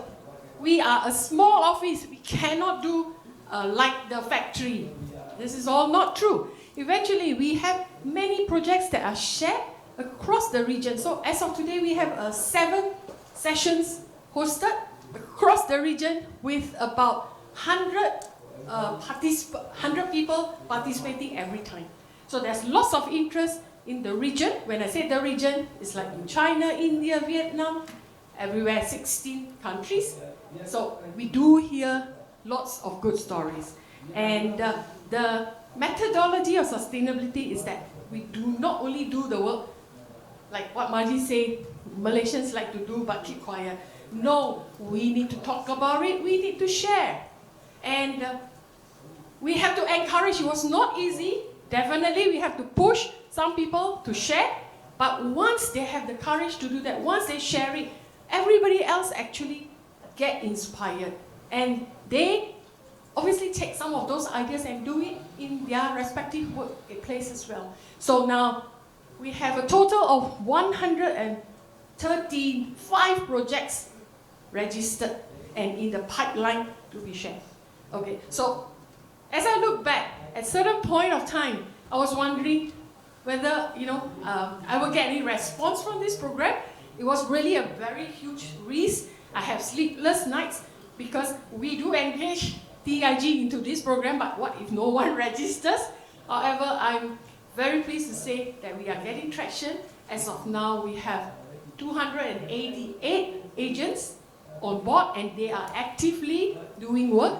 And they are not only doing projects, all right? So these are the group, which is our sustainability department only has 3% across the region. So we are using these agents as part of our team to run activities, to run workshops. We put them into prioritization where we have any sustainability related topics. So who say you cannot use your employees? They are not dedicated people into sustainability, but they have an interest. They are passionate about the topic. So,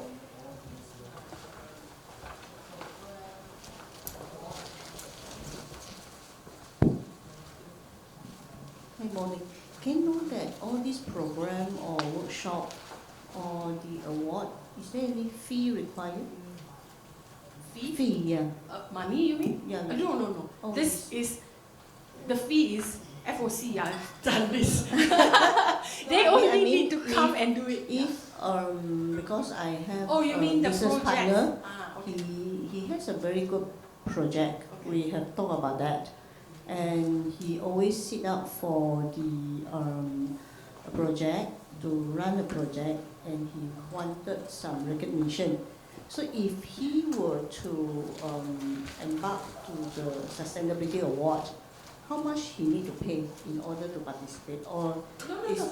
As long as he's not B.Braun, unless he's B.Braun, right? Because he can join. So any employee can join, irregardless. And of course, we don't guarantee you will get the award, but they come and tell the story. In every ASEC hub, there are judges judging the award, the projects. Okay, not serious judging, but also contributing to learnings. Okay, so we will then shortlist them for the awards. okay, because just to share, he has a pattern in few countries, including Malaysia, I think India, and two more countries. So I will convey this message to him.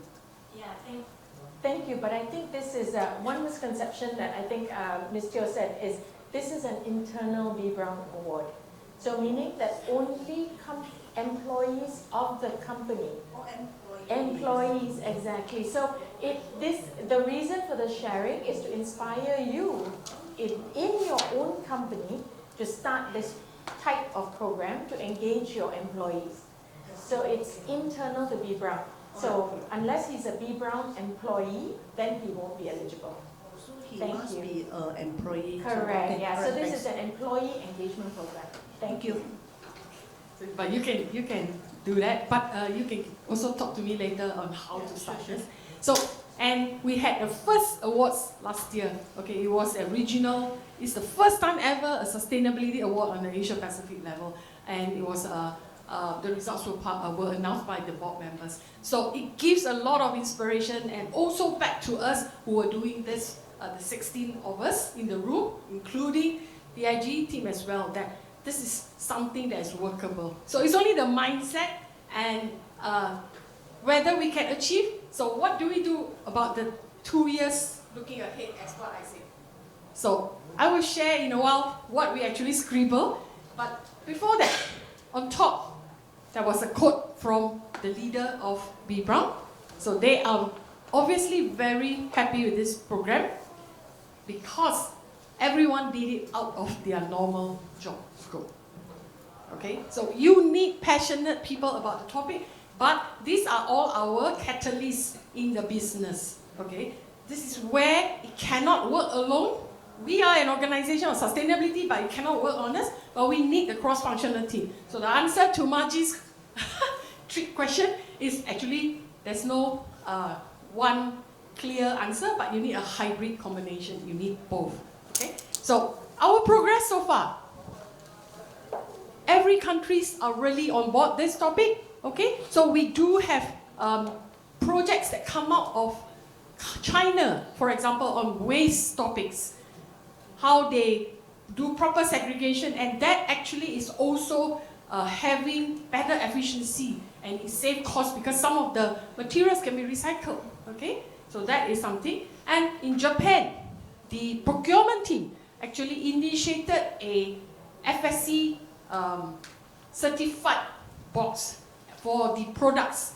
Okay, so for actual our B.Braun products, now they use FSC certified, and it is also something that they commit to the environment and they brand it to the customer. So that is also one of the activities that came up from this. So there are many other activities as well, like donation drive, book donations, etc. in different countries. So everybody plays a part. So no one is left out. If you want to do it, definitely you can, and in your own respective area. Okay. So we do have good progress, and definitely our board member from the management is very supportive of this program, and that's why the awards as well. Okay. So, but Paolo, I have the same challenge: communication and communication. Okay?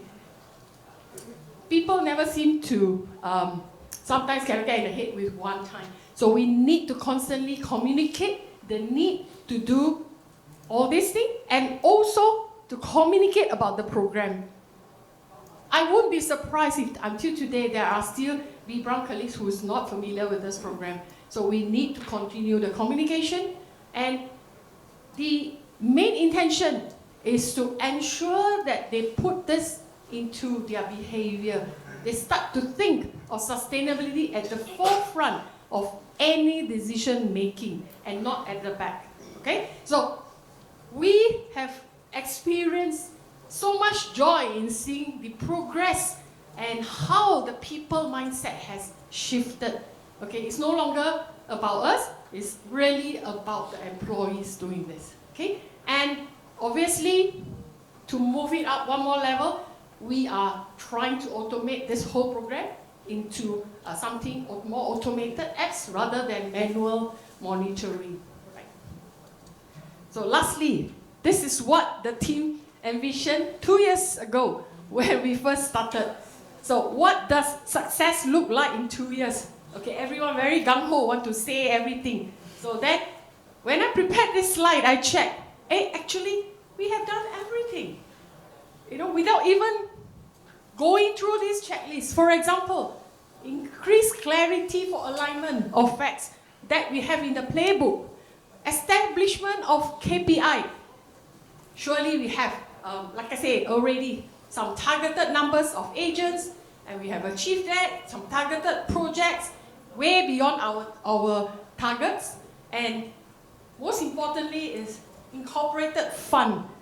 Okay, everybody wants this as also a fun thing, not like my boss tell me to do, all right? But sometimes to put fun in, you need to recognize, people want to feel good, okay, now this is something that I can work for. So we incorporate the awards system into the whole program. So now, this year, there will be a continuation of the awards through the pipeline of the projects that are coming in. So, and this is across the region, we are getting different momentum in different countries. However, we will still continue this journey to ensure that we can reach out to as many of our employees as far as possible. But it's only B.Braun employees for this context.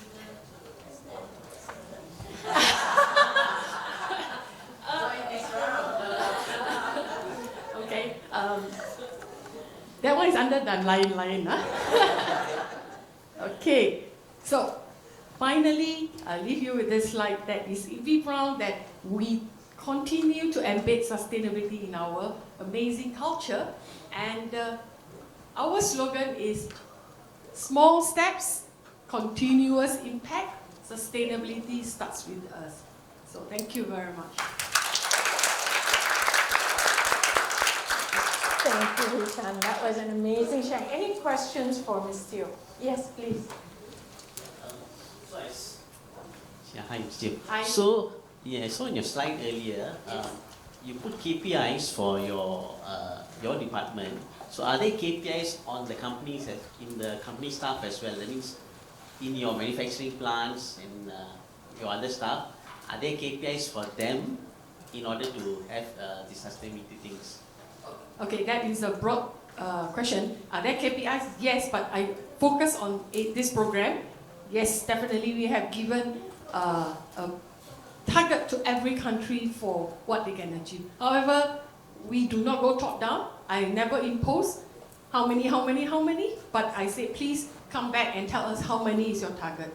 So they create bottoms-up approach of their own targets. However, if they bottoms up cumulatively never reach my goal, it's my problem. So I have one overall target for the program, which is the number of how many people on board, how many projects has been registered, and how many has been completed.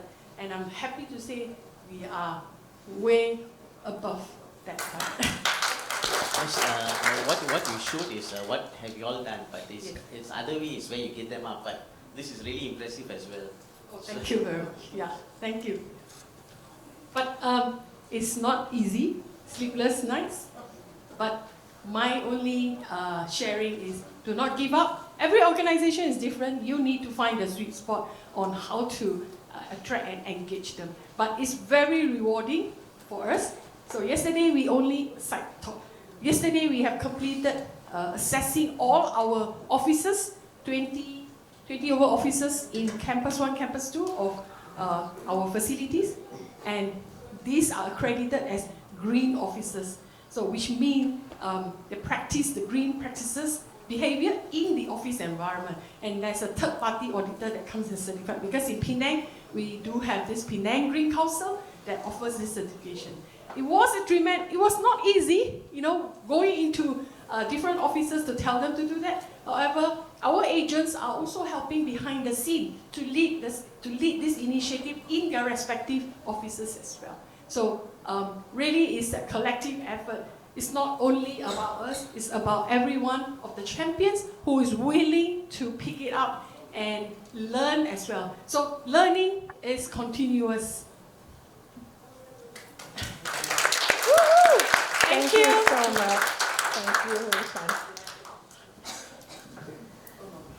No, that was amazing, and I think, and the reason that Shan stayed so focused was because she has got so many areas that she could be talking about. And I said, no, let's share on the program because I wanted something very practical.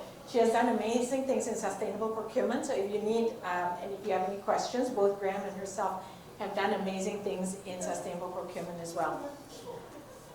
So, 3 people for 70,000 people, huh?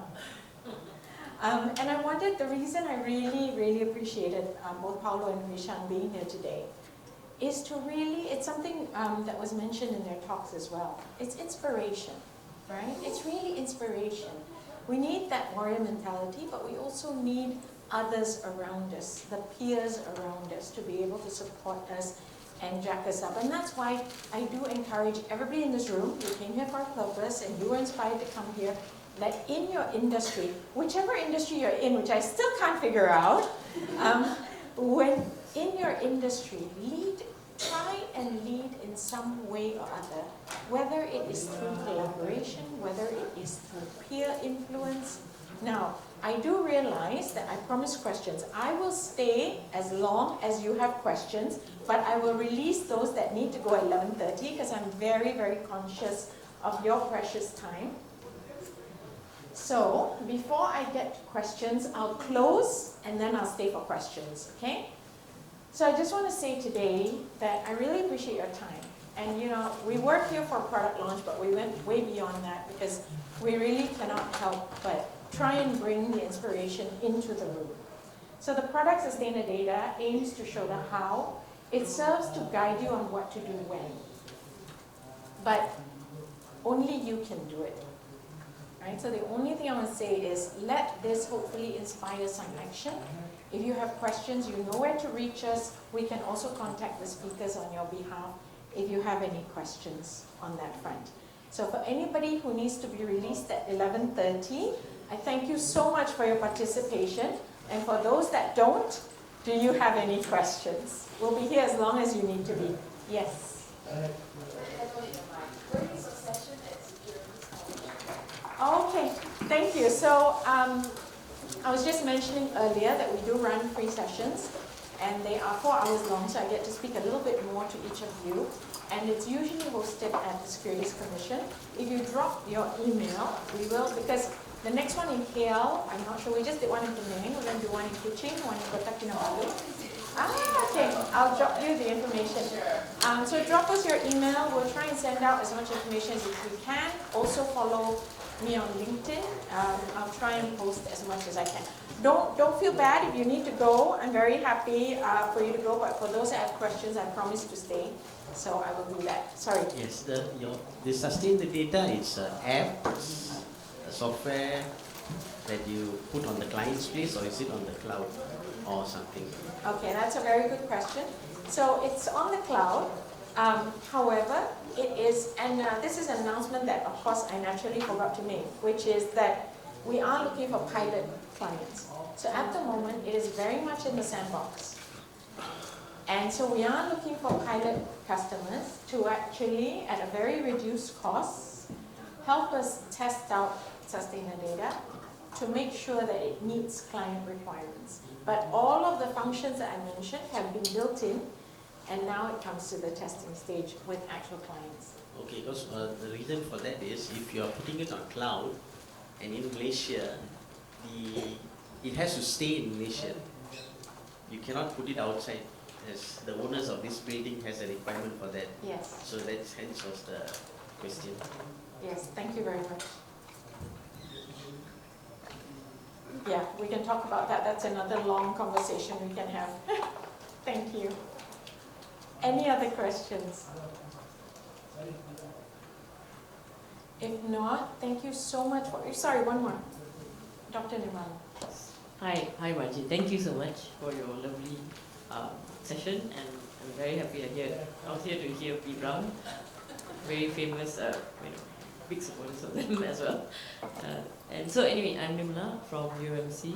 I'd just like to find out, also, do you foresee that, obviously you said that it's in a pilot stage and you want to test it out on customers, so would you foresee that what you have actually done, would it be applicable to health? I'm specifically from healthcare, so I'm asking this question because I mean, as of now, none of the government hospitals or healthcare, well, at least government-based healthcare setups follow any ESG reporting yet because of the compulsory. So, like in UM, the UM side has started the ESG reporting, but it's a totally different organization and setup. So, my question is that. Thank you. Thank you. So at the moment, it is built for every industry, including healthcare. In fact, we were considering to actually prioritize healthcare in that industry mapping that we were doing as well. By the way, just a note to all, I could also have asked Dr. Nirmala to come up here and speak because they have done amazing things in their UM hospital as well, PPUM. So please do engage with her if you want some tips and tricks of the implementation and adoption as well. So to answer your question, now remember, Sustainer data is a taskmaster. So when it tells you to, for example, identify risks, and it gives you a brief how-to, it can't tell you what the risks are. So I just want to be very clear that it is a taskmaster. Now, having said that, it does have the industry materiality to it. So, for example, if you're in healthcare and you're not a manufacturer, you would have very different areas that we're asking you to focus on for materiality purposes. So yes, at the moment, for all the 33 or 27 GICs at the moment, it is relevant for all those industries, and we've built in the materiality, but we will pick 1 or 2 industries in order to test bed first. Now, because you brought up the industry angle, you've also encouraged me to speak about a very quiet ambition that we have, which is that if we have enough folks from one industry, we want to do more of these engagement sessions. So for example, if we have 5 healthcare institutions, at some point, maybe once a quarter, we continue this conversation. So we're actually learning from each other. We're not doing things in silos. There are many there are ways to be collaborative and there are ways to be competitive. I'm fully understanding that's a public hospital, but there are many private organizations. There are ways to be competitive, but collaboration and sustainability is never harder than it is right now. So for example, in Europe, BMW, Mercedes, Volkswagen, and actually 8 large automotive companies came together and said, we have very similar suppliers in our supply chain. So they came together and said, and we're all educating them separately. We're running capacity building, we're having different requirements of them, we're sending them our questionnaires separately. So these 8 came together, designed a combined questionnaire, ran combined cost-shared capacity building sessions, and gave the same questionnaire, which they got better data, faster responses.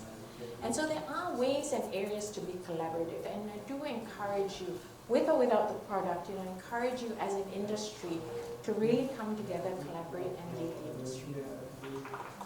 Any other questions? Yes, please, Akila. Yes. Yeah, maybe one question about one data can be uploaded, right? Because you're going to range from like comprehensive sustainability reports to SMEs that upload multiple Excel sheets that are maybe more haphazard. Yeah.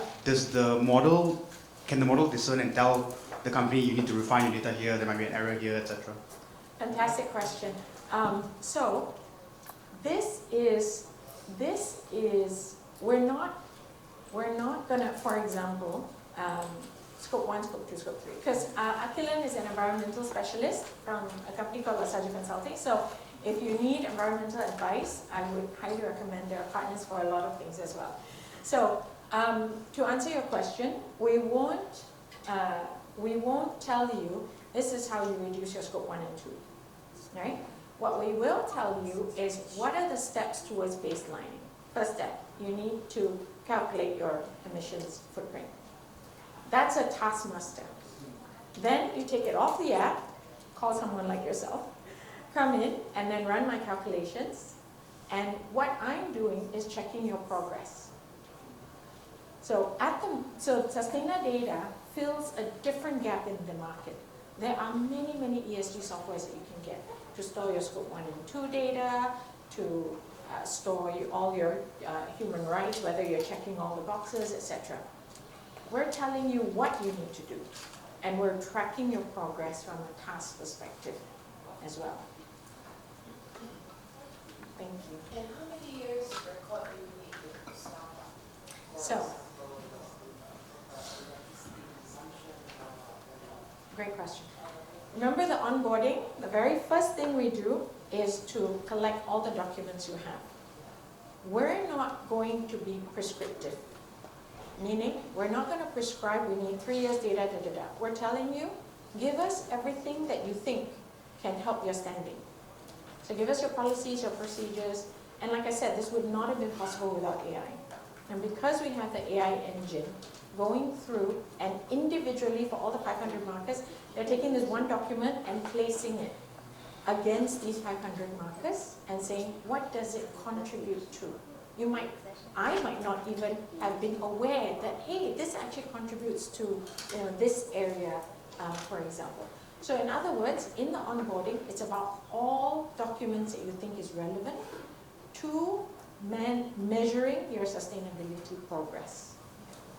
Now, having said that, it will give you a gap analysis report. Now, after the first health check, now when you're trying to close the gaps, that's when you're saying, okay, first of all, I'm lacking data against these metrics. Next, I'm lacking the number of years of data. It will show you the gaps. And as you're trying to close your gaps is when the requirements will come in, but not at the beginning with the onboarding, because you need a health check. You just need to see where you are at the moment. Yes, please. Thank you. I just want to know, let's say at this moment we do the evaluation, we have some gap. Let's say we have 2 gaps. And then when we are doing the compliance and then we preparing all the documents, and then the 500 metrics already increased to 550. Is it the gap that will notify us, or up until we close the graph, then you say, oh, now you have 50 more you need to close? So that's will there on-time update or wait until the next upload? Thank you, it's a very good question. So the question, I think there are two parts of that question. The first part is, each time when we complete a document, do we have to wait for the next health check? So the answer is no, because each of the marker, the question screen that you saw, if you scroll down, you can upload a document. And in fact, not only upload, you can link that question with any of your uploaded documents, but you can only see yours. So if you're HR and you're finance, you can only see what you uploaded. You can't see what the rest, just from a security perspective, you can't see what the rest of the organization has uploaded, unless you have a board or manager view. So the first question is, when you upload a document, it will check and it will suggest, with this document, you are only at a 1, partially fulfilled. Then, and it'll give you recommendations. This is how you get to a 2. Or it could say this is not relevant, it's a 0. Or it could say you're a 2 because you have this document now. And this document becomes part of your evidence pool. Now the evidence pool is very important because it becomes auditable as well. Now we haven't touched, Bing is following the assurance landscape as well. We haven't touched on assurance today. But when you need the assurance, this gives you an auditable trail. The second question you had, which is, now it's 500 markers, what if it's 550? Which is basically, let's say, version control or evolving of the markers, right? That's a very good question. As far as possible, we're going to keep version control to a minimum so that your gaps don't continue to increase. Now, having said that, as you all know, sustainability world is moving at the speed of light. So as the global standards evolve, we do need to keep pace. But at the same time, we want to make sure that the gaps that you already have are tended to. So we will keep version control to a minimum. When there are critical, and even IFRS has said they will keep version control to a minimum. So as far as we can see, at least for the next 2 years, it's going to be minimal. And then ongoing only on an as-needed basis. Because if they keep changing, they can't have people following as well from a regulatory perspective. Excellent question. Yes.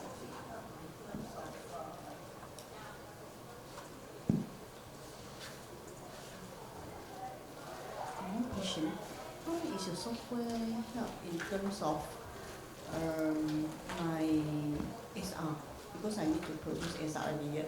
How does your software to help me to complete the work, and how much will it be some cost saving in terms of operation? Okay, excellent question. I was waiting for somebody to answer.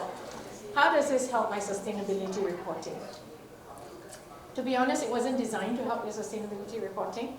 It was designed for integration and adoption, but I understand where that question is coming from because we've written many sustainability reports for public listed companies. Having said that, this is now first of all, I can tell you how compliant your report is based on this. So if you are regulated by NSRF, this will give you a compliance score as well. How compliant are you? So in other words, actually one of the best things or first things, if you have a sustainability report to upload, is your sustainability report, right? So then it will do an assessment of your sustainability report against standards and see how compliant that report is. We've done it with a few large companies' reports, and some have fared very well, some have major gaps, but it's good to know.